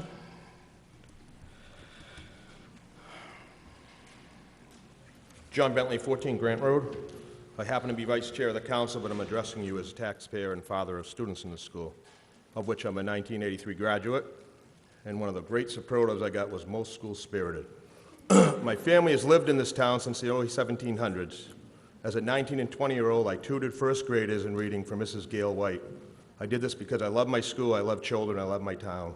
I was an assistant varsity basketball coach in this gym and the old gym for 10 years unpaid. I did this because I love school, I love my children, love basketball in the town. Years later, I coached t-ball, basketball, on school properties for rec teams for several years, unpaid, once again, because I love my town, love my school. I have relatives currently working in the school. My mother worked in the school, and one of my best friends in the world works in this school.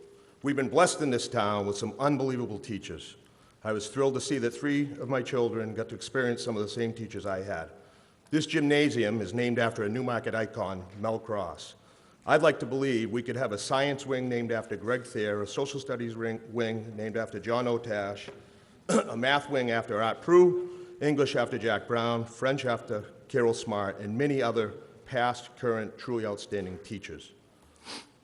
These past and now present teachers continue to educate our children at a very high level. We have graduates from last year on honor rolls at colleges throughout New England. This is true for the last 50 years. Nothing has changed. I know many of them. They are relatives, children of my friends. They're children that I coached here. I'm not living in the past. I'm talking about now. Students come out of this building every single year and do tremendous things with their lives. What makes a school is the teachers, the students, and the community. We're in a recession still in this country, and sometimes we need to make decisions on what we need as opposed to what we would like. There's a big difference in the two. I do not dispute the school is lacking structurally and may need some work. The community is hurting financially. I speak to town folks every day, and they're the ones talking around worried about how they'll pay for these increases, 60 cents here, $4 here. We all know the statement made here for the cameras, if you don't like the taxes, move out, was insensitive and wrong. We're talking about families that have lived here for generations. We're talking about families who helped create this town, a family who has members buried here who've died in the Civil War fighting for this town, a family who had 5 brothers fight in World War II, of which one of them recently told me they may have to sell their house and move in with their kids because they can no longer afford the tax increases on fixed budgets. We're talking about people who have had bad breaks or whose professions are no longer needed. We're talking about me. We're talking about my family, 2 senior citizens, 1 totally disabled, living on a fixed income who cannot afford constant increases to taxes. We're talking about myself, who on February 21st will lose his job due to a plant closing. And to answer some of the folks who say we need to cut back and make changes, many of us already have. 5 years ago, I had 5 estimates on repairs to my house. All 5 people told me it's cheaper to repair than demolish and start over. Last month, I incurred $1,000 in vehicle repairs at my mechanic's shop, and buying a new car was not an option. I didn't have $1,000 in my discretionary income. I had to do things and make arrangements. I'd love to have a new vehicle. Mine is 9 years old. When I did my tenure over 4 years as a counselor, which I'm still on, when I spoke to department heads about financial issues, when I spoke to Chief Sear, I wasn't called anti-police. When I spoke to Jim Hilton, I wasn't called anti-rec. Chief Mulaski, or Public Works Director Mulaski, never said I was anti-public works. Yet anyone that's dares ask about a question about the school somehow becomes anti-school or anti-kid. And I find that personally insulting. I'm proud to say 2 years in a row our tax rate on the town side is lower. Kudos to all those involved. Lastly, a history lesson making fun of our mascot, the mule. Recently on one of these nice sites it said mules are stubborn. Mules were named after mulers. In the early 1800s, the people hauling the things from the gundelows were called mulers, referred to as mulers. They hauled the things in wagons and carts. The mulers in this town are still not afraid of hard work. That being said, all the hard work in the world may not be enough for many families to put food on their table. Thank you for your time.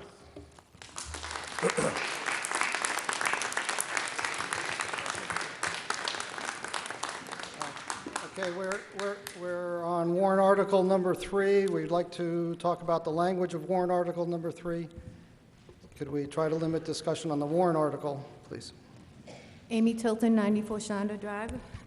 My question is on Article 3, if it is passed, and so is Article 1, what will happen with the money that we agreed on raising for that article? Would it go towards the construction of the high school? Should we put some wording in there saying that? Okay, Amy, so your question is, if warrant article number 3 is approved at the voting session next month, what will become of the funds? Right. Okay. Dr. Hayes? The funds are put into the dual-purpose fund. So if Article 1 does not pass, then the purpose is fire and life safety. That'll be the use of the money. If Article 1 does pass, then we wouldn't be doing the fire and life safety work, and they'd be used for the school construction project. But could they both pass? Is what I'm If saying. that is if they both Yeah. pass, yes, yeah. So then that money would go back into that fund? No, the money goes. You wouldn't, If Article 3 passes, Yeah. the money goes into the dual-purpose fund. and that's, Question is, how is it used afterwards? And that's dependent upon what happens with Article 1. If it's construction of a new school, if we're doing that, then that's how the money gets used. Otherwise, it's the fire and life safety. I mean, I'm going to take this opportunity to say, I can't imagine not voting for this article. Right. Because not voting for this article means you want the school to close. That's the only outcome of a no vote on this article. We won't have enough money to do phase 1. okay, thank you.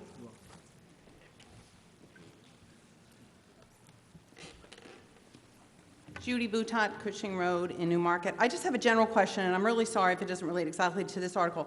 The back page of the deliberation session where it talks about if you vote yes, if you vote no, does this go with people in the voting? I mean, this is presented as fact, and it clearly isn't. So, like it says, homeowners who see the value of their residential properties rise if we vote yes. I think you absolutely could argue in the opposite, that as taxes go up, prices go down. So, you know, I don't have any problem as long as people know what it is marketing for a new school, which is fine, as is this. But you weren't allowed to see other information on the opposite side here, so to have stuff presented as fact when it's not, I think it just has to be very clear. And the same thing with the frequently asked questions. My personal view is regionalization is the only thing we have, and to say it's not available is totally wrong. Rollinsford just left Somersworth, so that's a constantly changing thing.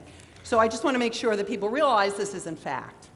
And is this going to be in the voting with the people? Does this go in when they vote? No? Okay, thanks. Yeah, so to just make it clear, there's no politicking allowed in the voting booth. We shouldn't be leaving papers when you leave the voting booth. I periodically try to go through the voting booths and make sure they're clear. People can come in with their own opinions. They can carry paper with them if they like. There's nothing wrong with that. But you don't leave it behind for the next person. The school board should be publishing information that is factual. The school board should not be making an opinion on paperwork that's distributed. They'll take your commentary and move forward with it. All right, so we're on warrant article number 3, the language of warrant article number 3. Thank you. I wanted to ask a question actually about the comment that was just made. My name is Nicole Roy Tobin. I'm from 20 Mockingbird Lane. My understanding is that page, and I know it's not going to go in the voting booth and why it doesn't, but I believe it actually is based on empirical data from research that was done on the topic. So to suggest it's not factual is actually not a true statement. So I just wanted to make that point.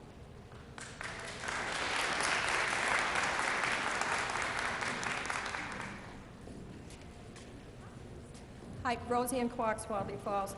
On Article 3, we're just adding another, if this warrant article gets passed, Article 1, we're just adding $500,000 to the construction of a new school. I would like to amend Article 3 to eliminate the words construction of a new school building and also the word and, so that if this article is passed, which I have no problem with, we have $500,000 only for the renovation of existing school buildings for fire and life safety code compliance. Okay, so Roseanne's amendment is to reword the amendment to remove the words construction of a new school building and. So, Roseanne, I'd like you to consider this in making that amendment. The wording that you're referring to is the name of the Capital Reserve Fund. And I'm sorry, it's lengthy. I had to underline it in my notes so that I fully understand it. It starts with construction and it ends with code compliance. That is the title of the Capital Reserve Fund. We're not going to change the title of the Capital Reserve Fund. So therefore, probably legally, if you can't change the title of the fund that this money's going into, then you cannot remove that first section of the fund it is going into. We can't amend it. You can't, we cannot amend the title of the Capital Reserve Fund. And by taking that out, it would actually be amending the title of the fund. That's my understanding, yes. Okay. Well, you know, it would have been nice to have the school board have a separate article to appropriate money just for fire and life safety code. I mean, I don't know the reason of having such a long title so that they can use the money for both things. I mean, that's just adding $500,000 more to the cost of the new school in my mind. Thank you. Okay, we're on the language of warrant article number 3. Come on up. Ingrid Alberg, 44 Braille Circle. I'd like some clarification. Does this 67 cents go on for the 25 years that the new school would be built then, every year? Or is this just for this year? I believe it's just for this year, is that correct? Because it's raising there's taxes for FY15. So it's to raise these funds, $500,000, just for this year period, and it's a one-time impact for this year. Does that need to be stated in the warrant article to indicate that it's just for the 1 year? I don't believe so. That's the way the warrant articles are. They're actually all addressed to for the current year, the current fiscal year coming up. And that's kind of why we had a lot of discussion on the first warrant article for the $1.75. That's the impact on the this year's budget. I understand, but the 175 warrant article binds us for the 25 years of the bond at a different rate, which is why I'm asking what happens with this 67 cents. Okay, so does that have to be voted on each year then if we need to make further fire and life safety? Yeah, Dr. Hayes, you want to address that? She's asking, do we have to continue with this capital reserve fund after this next fiscal year and vote on it again next year? Not, only if we have to add money to it. Remember, as I mentioned, the remaining fire and life safety is in 2 phases. So we're just filling up the fund with enough money to do phase 1. I fully anticipate that next year, if we're not constructing a school, then next year there'd be a warrant article to fund the remainder of the phase 2 work. But that's different. This is, you're just raising the $500,000 this year. It's that 67 cents this year. It's not an ongoing. So I guess my further question would be that since we can't change the title of this fund, and this fund will permanently be titled the construction of a new school building, as well as the renovation, that this could be your loophole to annually add money that you need to build a new school?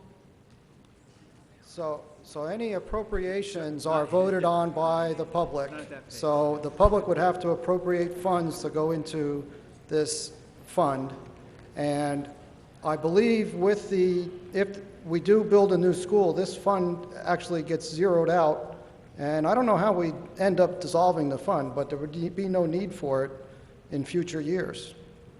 And as Dr. Hayes said, right now, they're asking for $500,000 for the first phase of renovations along with that are necessary for next year. And if it needs to continue into the following year, we will have further discussions about adding money to the fund again. So essentially, our tax rate will increase by $2.42 next year if both of these pass. Because there's 175 that, and then another 67 cents here.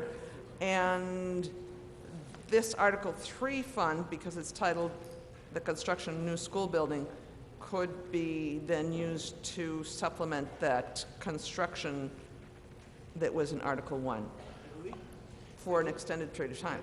That's correct, but I believe... You there, Chris? Okay. I believe 2 years ago, I think it was 2 years ago, the voters established this fund because of the dilemma. The dilemma was we need to fix fire and life safety, but we don't want to put money into a sinking ship. And so we'd rather look at a different purpose for that money, and that was to construct or renovate a new school. And so that's what led to this really long title of this fund, so that as a community, you have flexibility. Can we go in this direction? Can we go in this direction? And that's how we got to that title. I understand that.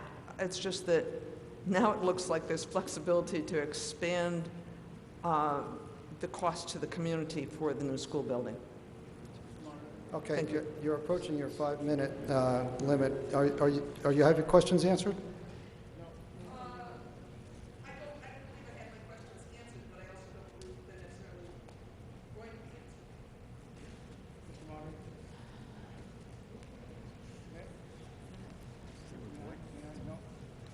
Yeah, we'll try.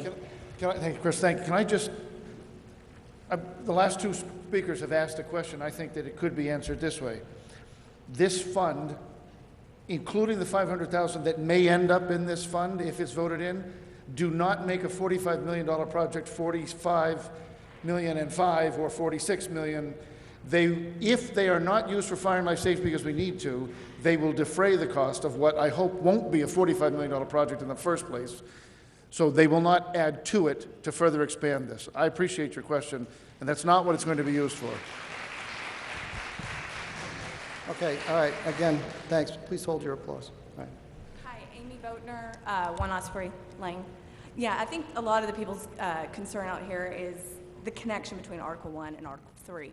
And if you have in Article 1, $45.1 million in bonds authorized, and in Article 3, and if that passes, and Article 3 passes, you have up to $500,000 in taxes that can be approved. And people are concerned that the two can be added together, and then, you know, that therefore increases your taxes even more. So what I'd like to do to clarify and address those concerns, and anybody who just walks up and reads this the day they're voting, is to amend Article 3, just leave it as is and put a comma, which shall only be used to renovate the existing school system in the event Article 1 fails. And then that clarifies for those people who haven't read all this literature that that $500,000 will only be used for your phase 1, and in the event Article 1 fails, then you've got it. In the event it passes, then you don't get it. And I think that that would clarify how Article 1 and 3 work together. So that's my proposed amendment. Okay, Amy, so I understand your amendment. There is some particular language that's often used in warrant articles if another warrant article is not approved. That, do you know what I'm talking about? You know, if this article does not apply if the other article passes? Would you suggest a better word? I would recommend against the amendment because the amendment is suggesting that you narrow the purpose of this fund, and there has been no notice. You need to post in advance a warrant article that calls for a change in purpose of the fund, and because that's not on the warrant, you can't do that on the floor of the meeting without advance notice. The fund, what is the purpose of the fund and how much notice do you need? Because I think a lot of people have concerns of kind of the double dipping here. As I understand it, and others can correct me, as I understand it, the purpose of the fund is dual purpose. It's either for construction of new buildings, not necessarily just the junior, senior high school, could be any building, or for fire safety. Okay, then I change my amendment, please? Let's change it to say that Article 3, leave it the way it is, which fund shall only be used to, which, if approved, if Article 1 is approved, then it shall reduce the maximum amount of the bond approved by Article 1. But again, Mr. Moderator, my understanding is there are dual purposes of the fund. It's not solely for construction of schools. And so again, we're talking about narrowing the scope or the purpose of the fund by eliminating the second potential purpose of it. Okay, what we're up against here is language and the legality of revising the purpose of a warrant article, and this is where it's difficult to make such an amendment. We can't change the purpose of the warrant article. Now, I think the board is trying to tell you that yes, this 67 cents is in addition to the other funds that you will be paying. However, they say, fear not, these funds will get put back into the construction project. You're not losing it. You're not paying more. These funds, as we discussed earlier, that $1 point something million that could help offset the cost, That's where it's coming from. It's coming out of here. So they tried to discuss under warrant article number 1 the possibility of offsetting the costs by using this capital reserve fund. It's tough. Well, I mean, it's tough because you say fear not, but it's not an article. So I guess I'm not the only one out here with this concern.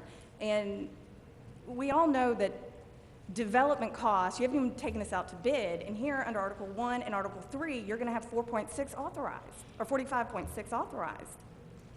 And that's what, and I'm just trying to connect the two. And that was my amendment, was to put limiting language on Article 3, that if Article 1 and 3 pass, that they cross-reference each other, and you can't go past 45.1. So that's not too so much to ask. if you want to make an amendment like that, would you please give it to me in writing? I did. Please give it to me in writing. Which shall be used, okay, 2012, which shall be used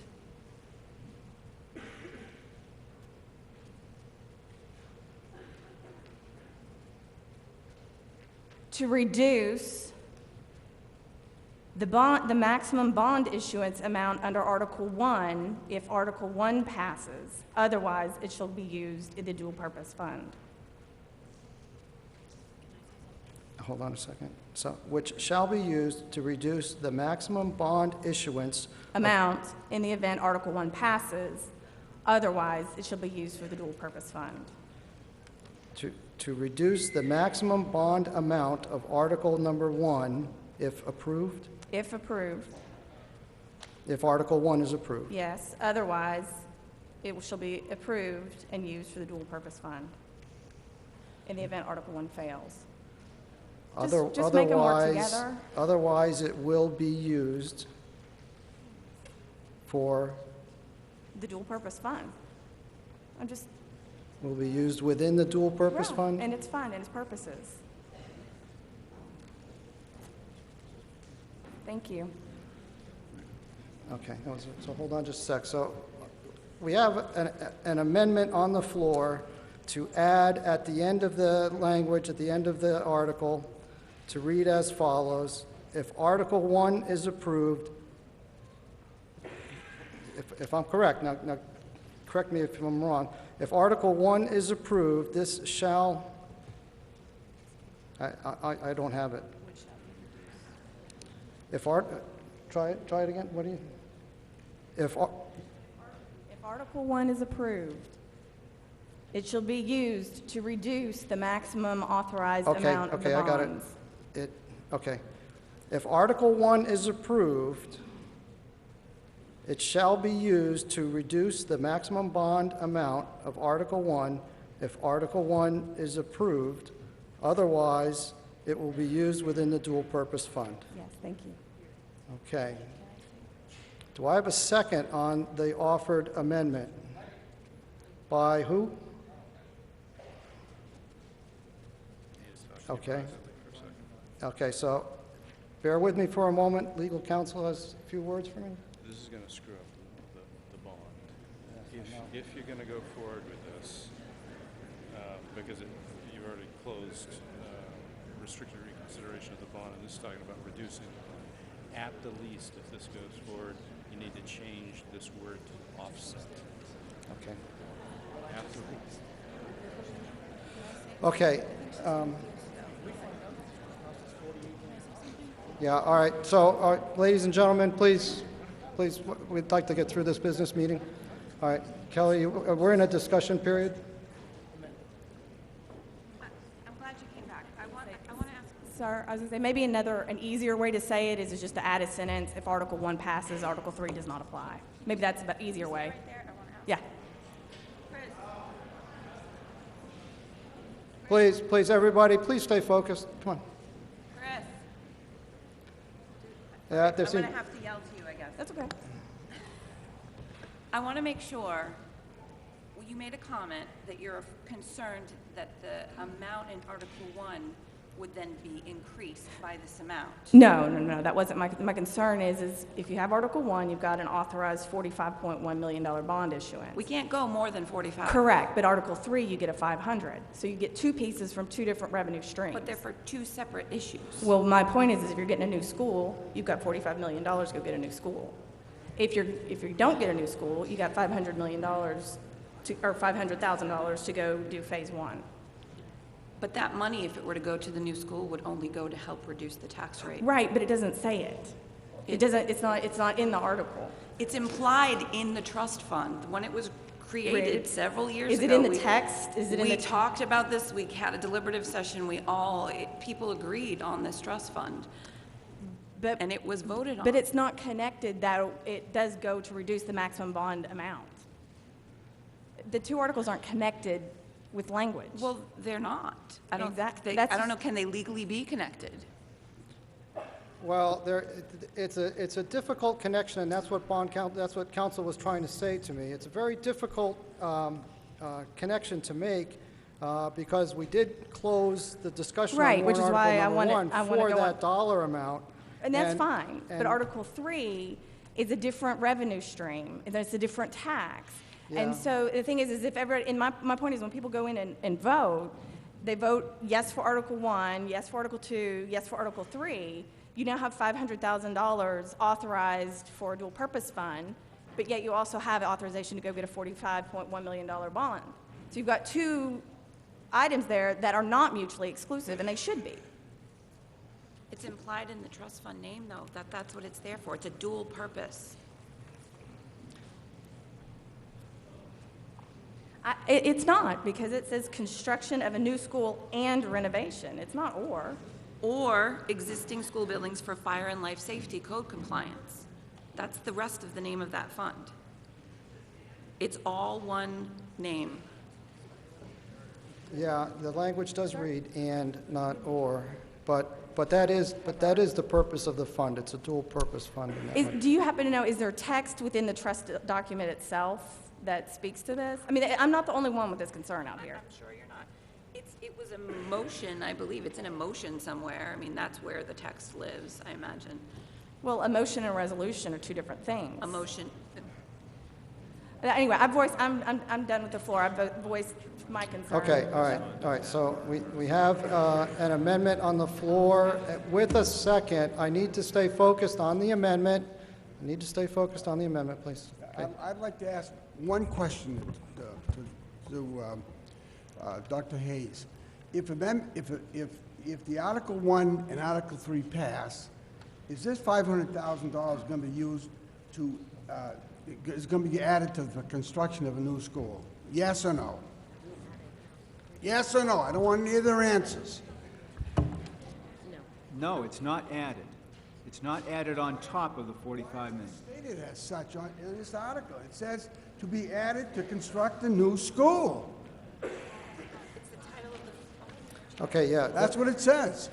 Answer the question. Will you use that money? No, it's, again, because it's all written in capitals, that is the title that in 2012, that's what the trust fund was named. I wish it were a dual purpose fund. It's not. So be it. Answer my question, yes or no. Would it be used for the construction of a new school? 500,000. Yes or no? If the school is, and I'm trying to understand your question. No, my question is, as I'm reading the article, Yes. it says to be added to the construction of a new school building. I don't care about the rest of it. Would you use that $500,000 okay. on the construction of a new school, yes or no? If the school is approved. That's what I asked, yeah. Right, then the 500,000 would be used for that purpose, but in no circumstance would the expense of that school be more than $45,125,000. That's not my question. My question is... I think that answers your question. No, it doesn't. My question is from you. You're going to say yes or no, is it going to be used for the construction of a new school? Yes or no? You're saying yes. Okay, all right, excuse me. So, Chet, you're asking a very difficult question. No, It's no, not your, okay, all right, hold I'm on, reading please. words. Please let me speak just for a moment. he can't make the decision on what it'll be spent for. It's up to the school board on how they spend money out of that trust fund. And everybody, please be clear, that trust fund has a lot of words to the title. And I'm just going to read it again. The title of the, just call it the fund. If you want to strike out all these words, it's construction of a new school building and renovation of existing school buildings for fire and life safety code compliance. That is a name of a bucket. And that's all it is. So the school board has the authority to spend that money how they like. It is recommended from the previous discussion that they use it to help offset the costs of the new school. And from what I'm hearing, it's their intent to do that and help reduce the original cost of the first warrant article. I don't know if I can help you anymore. That is not true, Bob. You know that's not true.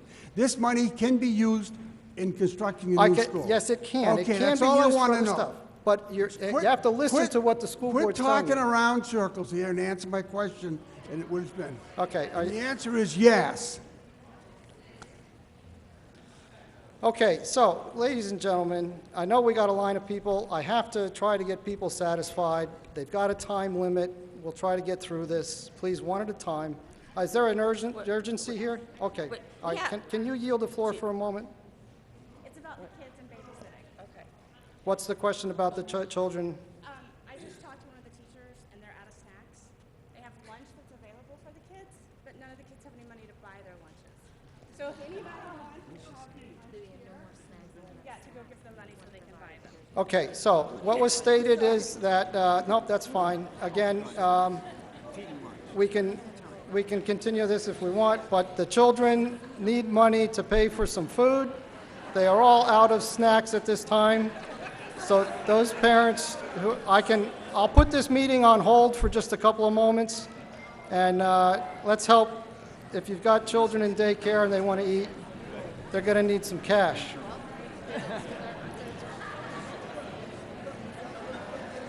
How about like 10 minutes? 10 minutes, please.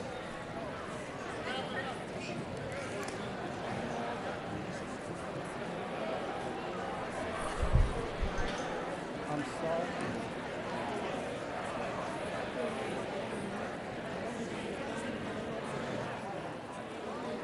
It's not okay. I'm sorry. I think a lot, you need to stand.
Motion, this is my basketball practice time. I have like everyone to leave. Did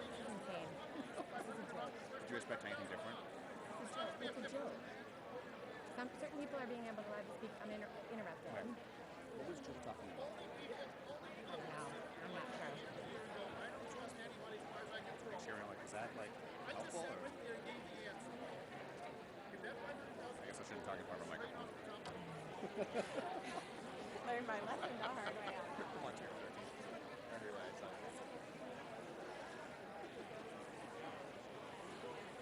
my gosh. I want to get up top in response to Mr. Glennon and Mr. Bates, who didn't speak to the board. Yes.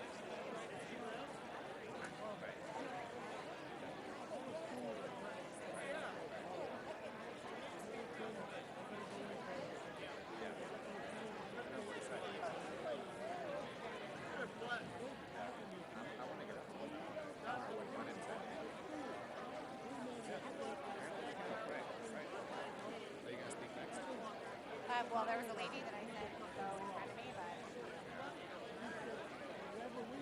I saw people walking down. I went to the bathroom. Like, is there like a private hold my place in line. How are you? How's it going? What do you think? This is nuts. I wish these games could be a little bit more. I I don't hate this organize. when it's us and them. I know. It just makes me. No, me too. God, I want it. No, I agree. Oh,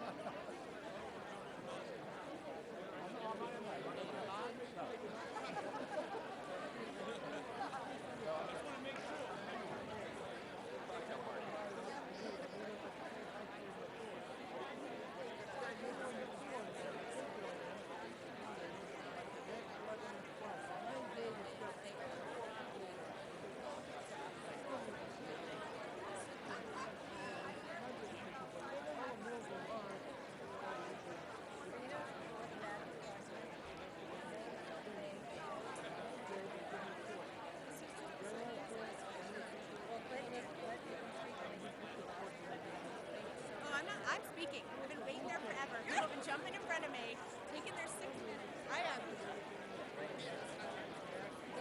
He is so happy. He should be so happy. I think it's something in here. I haven't run into you, but I definitely just don't be afraid of it. Parents that I get from the community.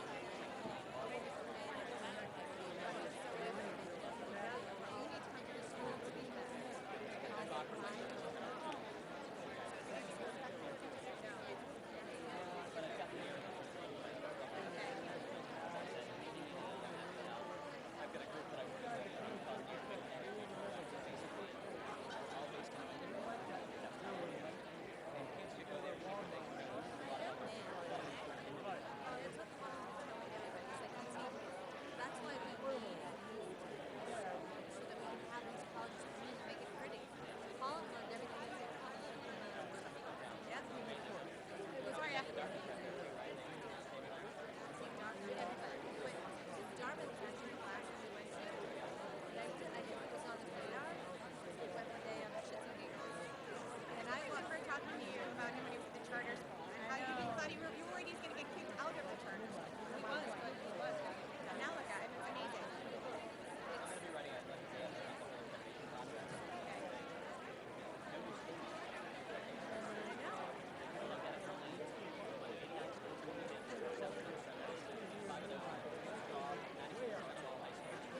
Okay, ladies and gentlemen. Okay, everybody, can you take your seats, please? We've expired our 10 minutes to help feed the hungry. So I'd like everybody to take their seats.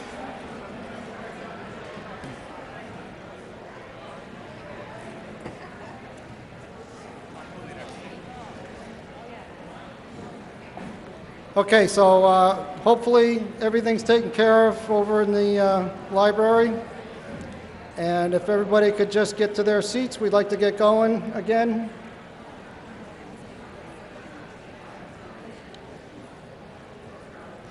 All right, so I've been asked by a couple of people during the break to try to keep my eye on the people who are waiting at the podium to speak. So I'm going to try to recognize that there could be a line forming to speak. And for those people who do wish to get up to speak, please look around and see if there's a line and move to the end of the line. And everybody would be happy. So, all right, so thanks for sticking around. I know some people have left, and we're going to continue on with the meeting. Right now, we're on warrant article number 3. And I have an amendment to warrant article number 3. As we proceed, somebody did during the break negotiate with the originator of the amendment, and I think they want to slightly change the language of the amendment, which was agreeable to the author. And I'm going to entertain that language at this time. Thank you, and thank you for everyone's service. I appreciate the service to the town. My name is Valerie Shelton, 124 Cushing Road. I am a graduate of Okay, Newmarket. all right, can I ask you to hold for just a minute? Can somebody please close those doors? It's a little bit of a distraction.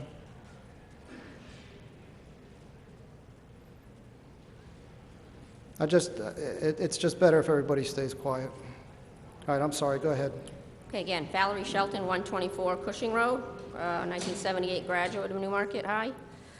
And one thing I learned from my education here was to keep things simple. So I appreciate Amy allowing me to make this amendment to her motion, which would be after the date of 2012.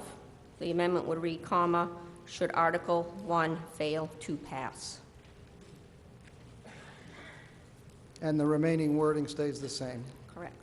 Should Article 1 fail to pass? Should Article 1 fail to pass? I think the intent is, and what we're hearing from the school board, is that the revenues that would be raised through Article 3 would only be applicable if Article 1 failed. And this simply clarifies that. If Article 1 passes, then Article 3 is a moot point.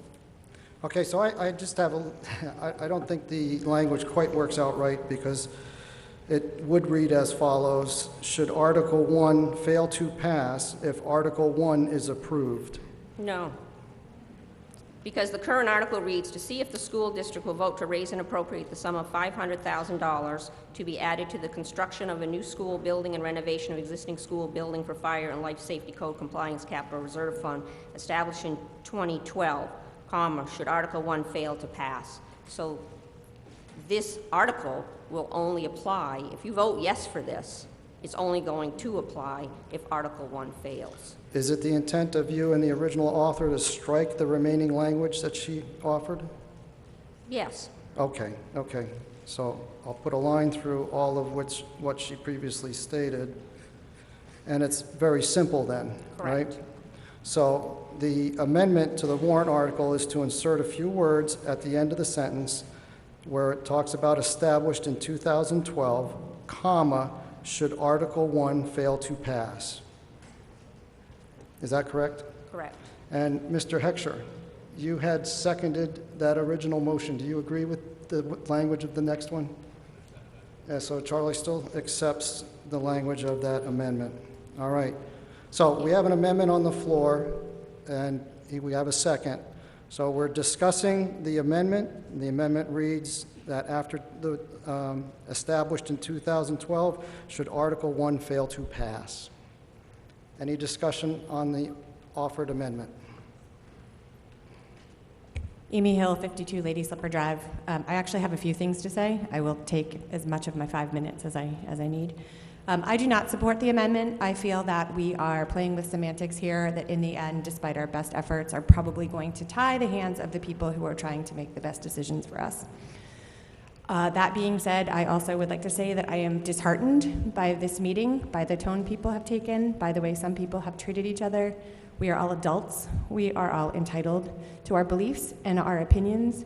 And if our beliefs don't align, it does not make one person's beliefs better than the others.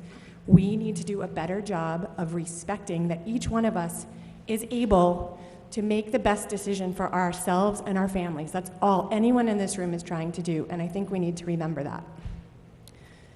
I think that for a lot of people, the best option on the table is still, let's just fix the fire and life safety.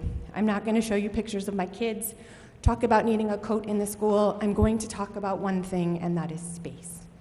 In the early 2000s, and I have no hard numbers here, the town of Newmarket's elected officials said yes to a number of housing developments.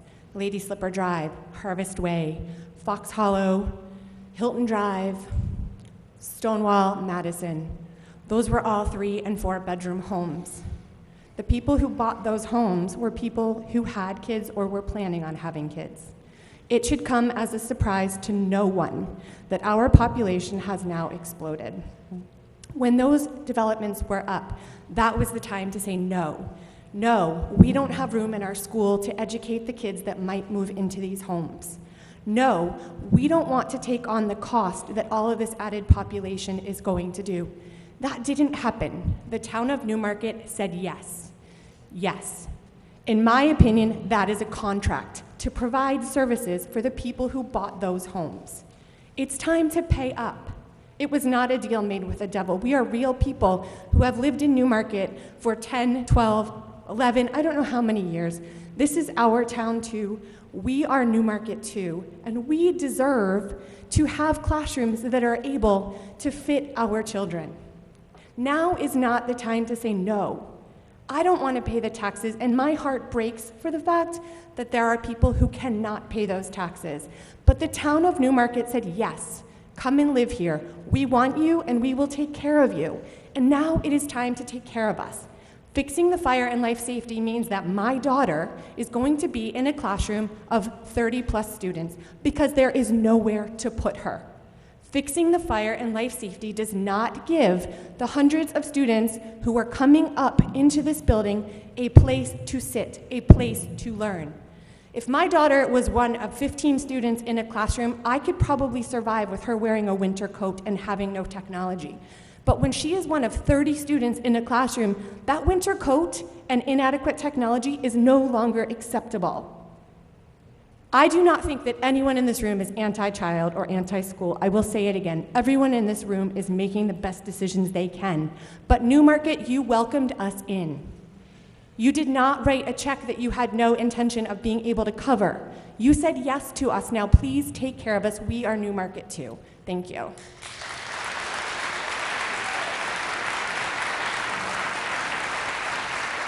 Okay, all right, thank you, everybody. Again, we're in discussion on the amended warrant article. Thomas Jennings, 74 Packers Falls Road. Live there with my wife. My son Hunter goes to the elementary school. You probably know Hunter, and my wife. With John Bentley, my grandmother, I think, got here in the 1800s. My mother went here. My mother went on the hill. My mother went here. I graduated from here. My son hopefully will graduate from here. The problem is, with this whole thing, is we're on a property tax-based system in this state. There's no getting around it. When people vote no or yes, that's what they're voting on. They're not voting because they hate the school or they hate somebody. You know, they're voting because can they afford it? Now, with this situation, without getting back into question one, I'm figuring my property taxes to go up $1,400 a month. You know, I don't want sympathy, okay? That's fine, yeah, and here we go.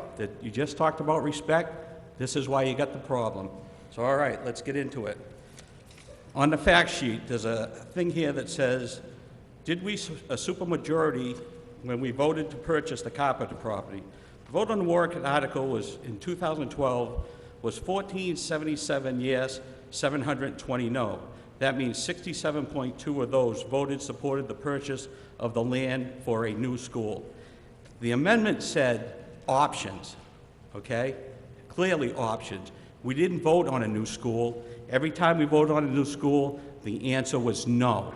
We voted for parking. Some people voted for athletic fields. Some people didn't want to see a housing development go over there. Some people didn't want to see an apartment building go over there. So this is a mistake. This is wrong right here. Okay, so then we go on to the life and safety thing. I'll stay with that. I support it full-heartedly. What's going to happen, we're going to know on March 11th, one way or the other, whether you agree with me or you disagree with me. Okay? So we do have to have a safety net. But when I vote for that safety net, if I'm a no voter, I'm voting for that safety net, for that money to get used. I'm not voting for it to get used in a new school, one way or the other. And people can say what you want, you get mad at me, but I look at this thing in the town in 5 to 10 years, and I see this fact. We're looking at an elementary school, right now needs $16 million in repair. We can put it on a back burner or whatever, but using a 6% increase in 5 years, that elementary school is going to cost $21.6 million. You add that to a school of $45 million, you add that to teacher salaries raises and school construction, which I'm not against, the teachers rate anyway. That's $149 million this town is going to spend in 5 years. If you do a 10-year plan, we're going to spend $238 million, $672,000, and that's not including any interest or anything on any bonds. That's a fact. And that's how we're going on the town. And the one thing is, you want to come to a school board meeting and, not casting stones at them, but one of the things you got to work on, if people don't agree with you, just shake your head and smile. If we're not going to bring up the tuition thing, let's get away from all that. We got to move forward from that point. We voted as a town tuition the kids out. It didn't work out. I don't want to blame anybody, but you know what? When somebody mentions new school, you guys clap and cheer. So why would I want to come to a meeting where if I have an opposing view, it's not going to be accepted? You got to work on that. You can't insult the elderly. You can't insult townies like me. I don't care if you boo me. I really don't. But you got to be respectful. Everybody does. We're into it together. And people say, you're anti-school and you're anti-space. I don't want to build a $45 million school. But I'll tell you this one thing. And I've read all the letters from A to B, okay? I educate myself. I've been at all the meetings, I've been at all Dr. Hayes' meetings, to educate myself. And like with me, if you were building across that street a facility, not a full school, with special education rooms, an art classroom, and I don't want to embarrass her, but Miss Blake is a friend of mine from the art teacher. That woman is a valuable asset to this community. She deserves a new art room. I believe that Mrs. Ray, if you look down, my son's in the elementary school, and he's in the band and chorus. There's like 70 of them in the chorus, and then you got another 50, I think, in the band. Yes, I want to see a new music room. Yes, I'd like to see a new music shop. Yes, I'd like to see a new computer room. If you were building just those rooms with that, and you were going to renovate some here, I'm fine with that. And that's where we are. And you could say this thing is, the building's falling apart and something, but the building's not that bad. And I went here and I see everything's good, and I want things to happen, for the better of the education. I want people, right, that, because I'm a no voter on this, I am for options that are going to help the kids. But I do look at the long cost. And it's like I said, don't belittle me because, I'm worried about my taxes going up that bad. Because what's going to happen to me, and like I said, and my wife, we sit this in town, you have a choice when this thing goes through. Do I move? I don't want sympathy. It's my choice. Or do I cut back? Do I say to my son, you know what? You want to play football, right? Well, I can't afford it. You know what? I got to cut $125 a month out of my grocery bill. I don't expect sympathy, but I do. I want respect and I demand respect. And like I said, that's why I'm for the life and safety thing. And like I said, we got to move on, and I understand that. But I just wish that everybody here, you know, would respect that we want to help our kids. And it's a price tag of what we have to pay out of our pocket. And the bottom line is, it's a property tax-based system, and you cannot get away from it.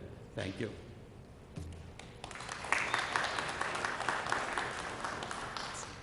Hello, my name is Nicole Benson, 12 Mockingbird Lane, and I have a question about the amendment to the article. I'm sorry, I'm having a difficult time hearing you.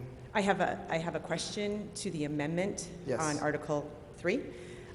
It says at the end of 2012, the addition is should Article 1 fail to pass. Then what does it mean? What happens if Article 1 does pass? Does that mean that money doesn't get to be toward Article 1 to reduce that 45 So million? your question is if Article 1 and Article 3 pass, what do we do? What happens with that What happens What with is the this 500? current language? Okay. What is it doing? The net effect would be that the 500,000 would not be appropriated. Wouldn't be raised. Okay, so just to be clear, and I don't want to, I'm sorry if I'm beating a dead horse, I don't mean to. So it says that the $500,000 is applied to the fire and life safety should Article 1 fail to pass. But what it's implying, without saying it, is that if Article 1 does pass and Article 3 does pass, that $500,000 is not applied to the 45.1 million in Article 1. It's not even raised, correct? Okay. Right. It's not even raised. There is no 500,000. If Article 1 passes, it makes Article 3 null and void. There's nothing there. All right, so then I'm proposing, personally, I do not support the way Article 3 is amended for that reason. Thank you.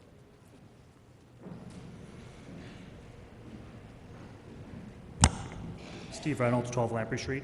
So my question on Article 3 is, the reserve fund that's available, can that be used towards other buildings such as the elementary school if a fire and life safety issue arises? Yes.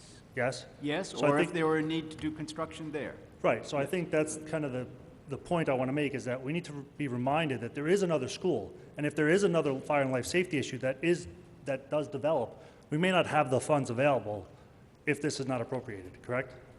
That's right. Thank you. Okay, again, please hold your applause. Mike Rury, Durrell Drive. I have a question about the buy down of the bond repayment in years 2, 3, 4. Is this the fund that is the source of those? So if this passes and we don't have the language of the amendment, the intention would be to have more money to buy down several years in the near term. The 500,000 would be a major component, but again, if the amendment stays and then it becomes null and void, there's no 500,000 raised. There still is money in the dual purpose fund and the expanding school facilities fund. And the money that we have now to buy down years 2, 3, and I think 4, if Article 1 passes in the bond, that does not include the 500,000 from this. The scenario that I gave included it. It did. And I qualified that. Okay. Article 3 would have to All right, thank you. pass. Right. All right, I don't see a line of anybody else standing up, so I'd like to, I got one more. Darren Dulac, 54 Lady Slipper. On the wording that's written in the current article, I would suggest that we make one change. All right, well, thank you, but we already have a change on the floor. You want to just stay close, see what we do? All right, thank you. All right, so I have an amendment on the floor, and it reads as follows. At the end of the current wording of warrant article number 3, the end of the sentence reads as follows: Capital Reserve Fund established in 2012, comma, should Article 1 fail to pass. All those in favor of the amended warrant article say aye. Opposed, say nay. Nay. I'm going to say that fails. So we're back to the language of the original warrant article, and gentleman wants to speak. Thank you. So I would make the change that would say, to see if the school district will vote to raise and appropriate the sum of $500,000 to be added to the 2012 fund, and then in italics, the name of the fund. The wording, and I think this goes along with some of the concern earlier with the way that it's worded and the way that it is tied into the article, that it does look to be the construction of a new school, and there was some concerns around that. So by italicizing the actual name of the fund will reduce the confusion in the article. All right, so I'm just going to reiterate what you would like to do, and I'll ask for a second after that. So it's to read as follows after the $500,000, to be added to the 2012 fund, and then in italics, the fund name is to be typed out as construction of a new school building and renovation of existing school buildings for fire and life safety code compliance.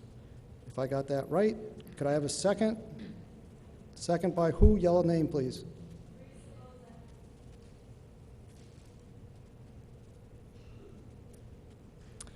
Okay, do we have any discussion on the amendment as offered?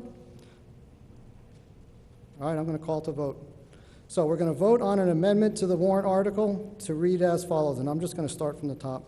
To see if the school district will vote to raise and appropriate the sum of $500,000 to be added to the 2012 fund, and then in italics is the name of the fund, which is construction of a new school building and renovations of existing school buildings for fire and life safety code compliance. The italics ends, because we're back to the outside of the name, Capital Reserve Fund established in 2012. All in favor, say aye. Aye. Opposed, say nay. Nay. What do you think?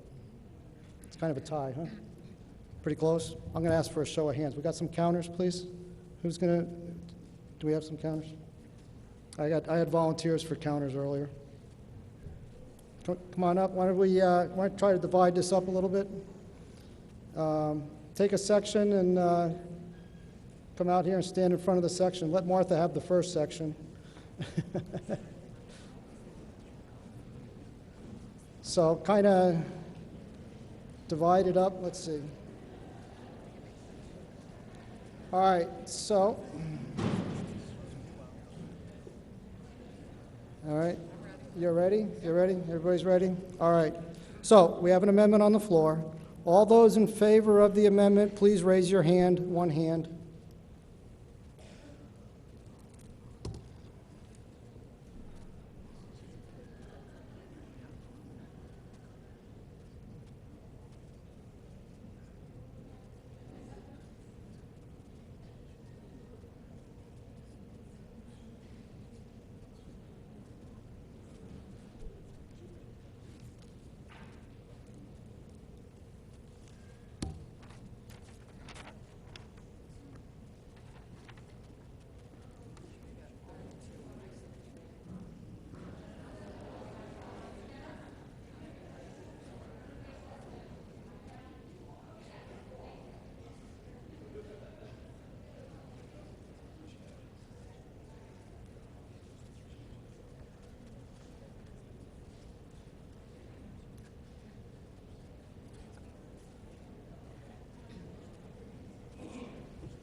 Okay, ladies and gentlemen, all right, this is difficult, this is really hard. Okay, so we're on the amendment, okay, we're still on the amendment. We voted, those who just voted in favor of the amendment.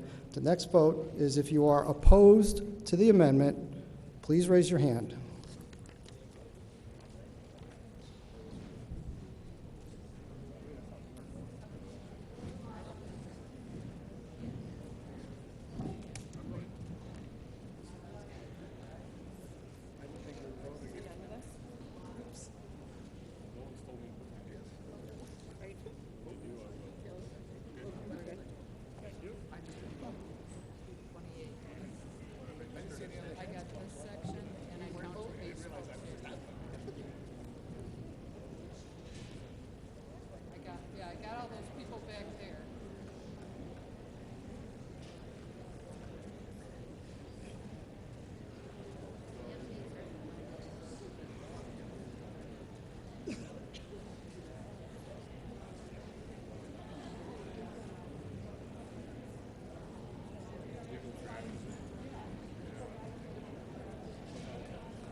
Okay, ladies and gentlemen.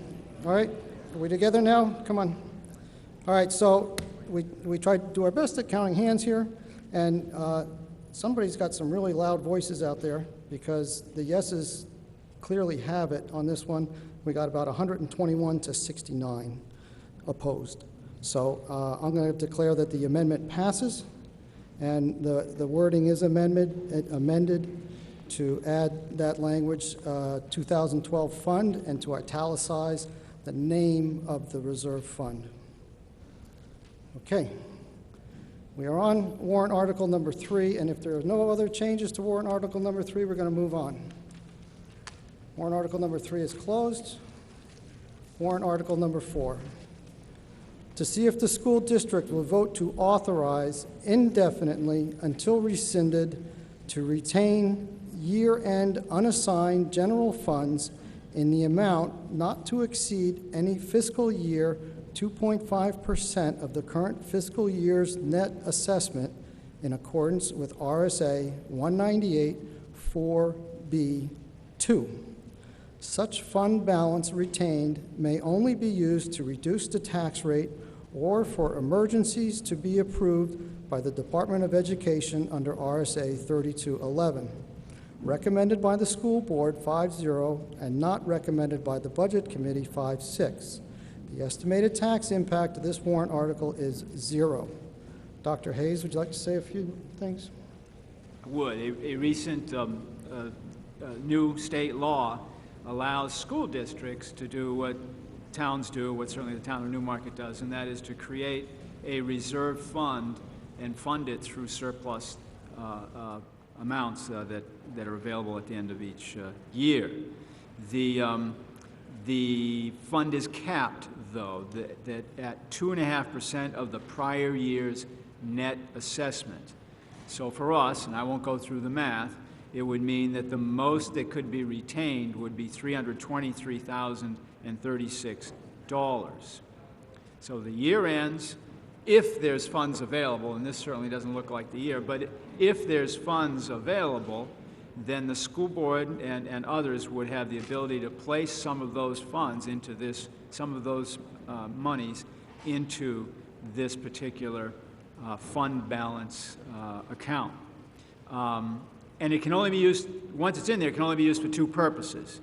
One is as a revenue source for emergency expenditures, for any kind of emergency, and secondly, to reduce taxes, as the town does from time to time with its funds. So approval of any emergency expenditures are not just up to the school board. It must be with a vote of the school board, the budget committee, and then the approval of the Commissioner of Education as well.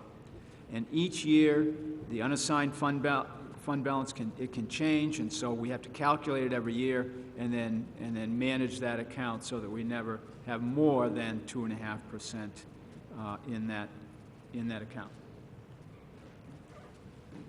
All right, thank you, Dr. Hayes. Okay, so we're on warrant article number, I lost my track here for a second. Warrant article number 4. Any amendments to the language of warrant article number 4? Excuse me. Marisa Bozek, 4 Grape Street. And first, before I get started, I did want to say a huge thank you to Dr. Hayes for the amazing work he's done these last few years. But I also wanted to say, for article number 3, can I motion to limit reconsideration of that article? All right, so there's a motion on the floor to limit reconsideration of warrant article number 3. Do I have a second? Just holler a name, please. Mike Bergens. All in favor, say aye. Aye. Opposed, say nay. We will limit reconsideration of warrant article number 3. We're on warrant article number 4 as written. Any amendments to the language? I think she's headed out. Okay, so I'm going to close warrant article number 4 as written. On to warrant article number 5.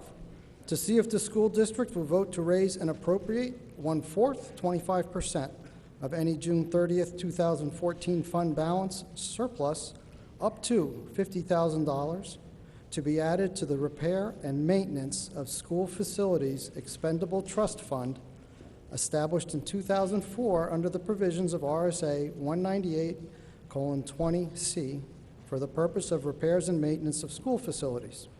Recommended by the school board 5-0 and recommended by the budget committee 9-2. The estimated tax impact of this warrant article is $0. Dr. Hayes, can you say a few words? On page 6 of my handout, there's a table in the lower left that shows that the repair and maintenance account has $133,000 in it.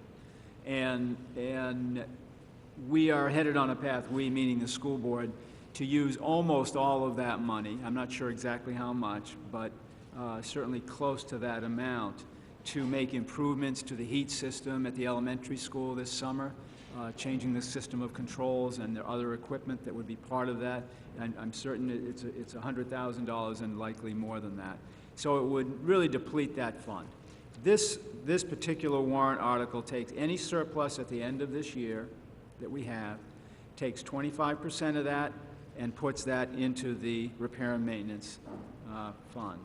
And with up to, no more than $50,000 would be placed in that fund.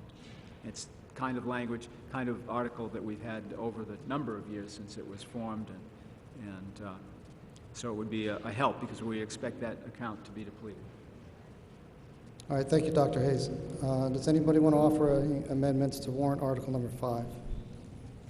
I don't want to offer an amendment, but I do want to say that I support both the surplus funds. I think they're incredibly important to our town, to the budget, and the process. So I support them, but I'd also like to make a motion to limit reconsideration of warrant article number 4. Okay, so there's a motion on the floor. Do I have a second? Please just yell name. All in favor of limiting reconsideration on warrant article number 4, say aye. Aye. Opposed, say nay. The ayes have it. Article 4 is closed. We're still on article number 5 for the language that I read previously. Anyone offer an amendment to warrant article number 5? Not seeing anything. I'm going to close warrant article number 5. Okay, we have 2 more warrant articles to get through, so if everybody would please stay with me while we get through both of these. We do have to get through the business at hand. So please hang in there. I do have an announcement to be made after article number 7 too, so please stay put. We're on warrant article number 6, to see if the school district will vote to raise and appropriate 1/4, 25% of any June 30th, 2014 fund balance surplus up to $50,000 to be added to the Special Education Capital Reserve Fund established in 2004 under the provisions of RSA 35:1B for the purpose of educating disabled children. Recommended by the school board 5-0 and recommended by the budget committee 9-2. The estimated tax impact of this warrant article is $0. Dr. Hayes? This article handles if any surplus in the same manner as Article 5, up 25% of any surplus at the end of this year, up to $50,000 will be placed in the special ed capital reserve fund. You see on that table there an amount of almost $245,000 at a previous board meeting. At this point, it looks like we'll be taking about $145,000 of that to address this year's needs. So that gets depleted. In the world of special education, even $100,000 is not enough to deal with unanticipated circumstances, as this year is evidence. So I would encourage your support of Article 6. All right, thank you, Dr. Hayes. Any recommendations to the language of warrant article number 6? I'm going to close warrant article number 6 and move on to warrant article number 7, which is to transact any business which may legally come before this meeting. So this is an open-ended offer for people. It's usually a time for recognition. And actually, Kelly Foster, as the chairperson of the school board, would like to say a few words. Hi, I just wanted to take this opportunity publicly on behalf of the board to thank Cliff Chase for his 9 years of service to the school board.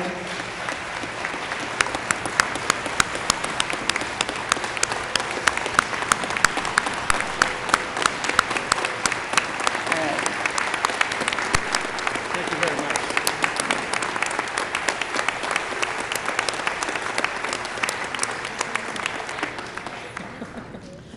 I was going to say, too, that he's just always been a champion of the children in this school district and been a mentor to me in my years here, and always reminded me that we are the children's advocate, and when we think about the decisions that we make, we have to keep them in mind. And his last meeting, I think, is March 6th. So I'm going to miss your mentorship, and I appreciate your friendship.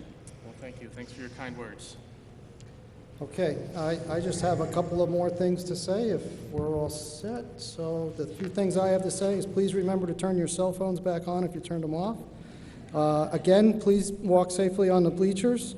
And we have to vacate this room. The town meeting is going to start in a half hour. So you have a half hour to get something to eat. Please don't get up yet, folks. I need a little help still to close the session.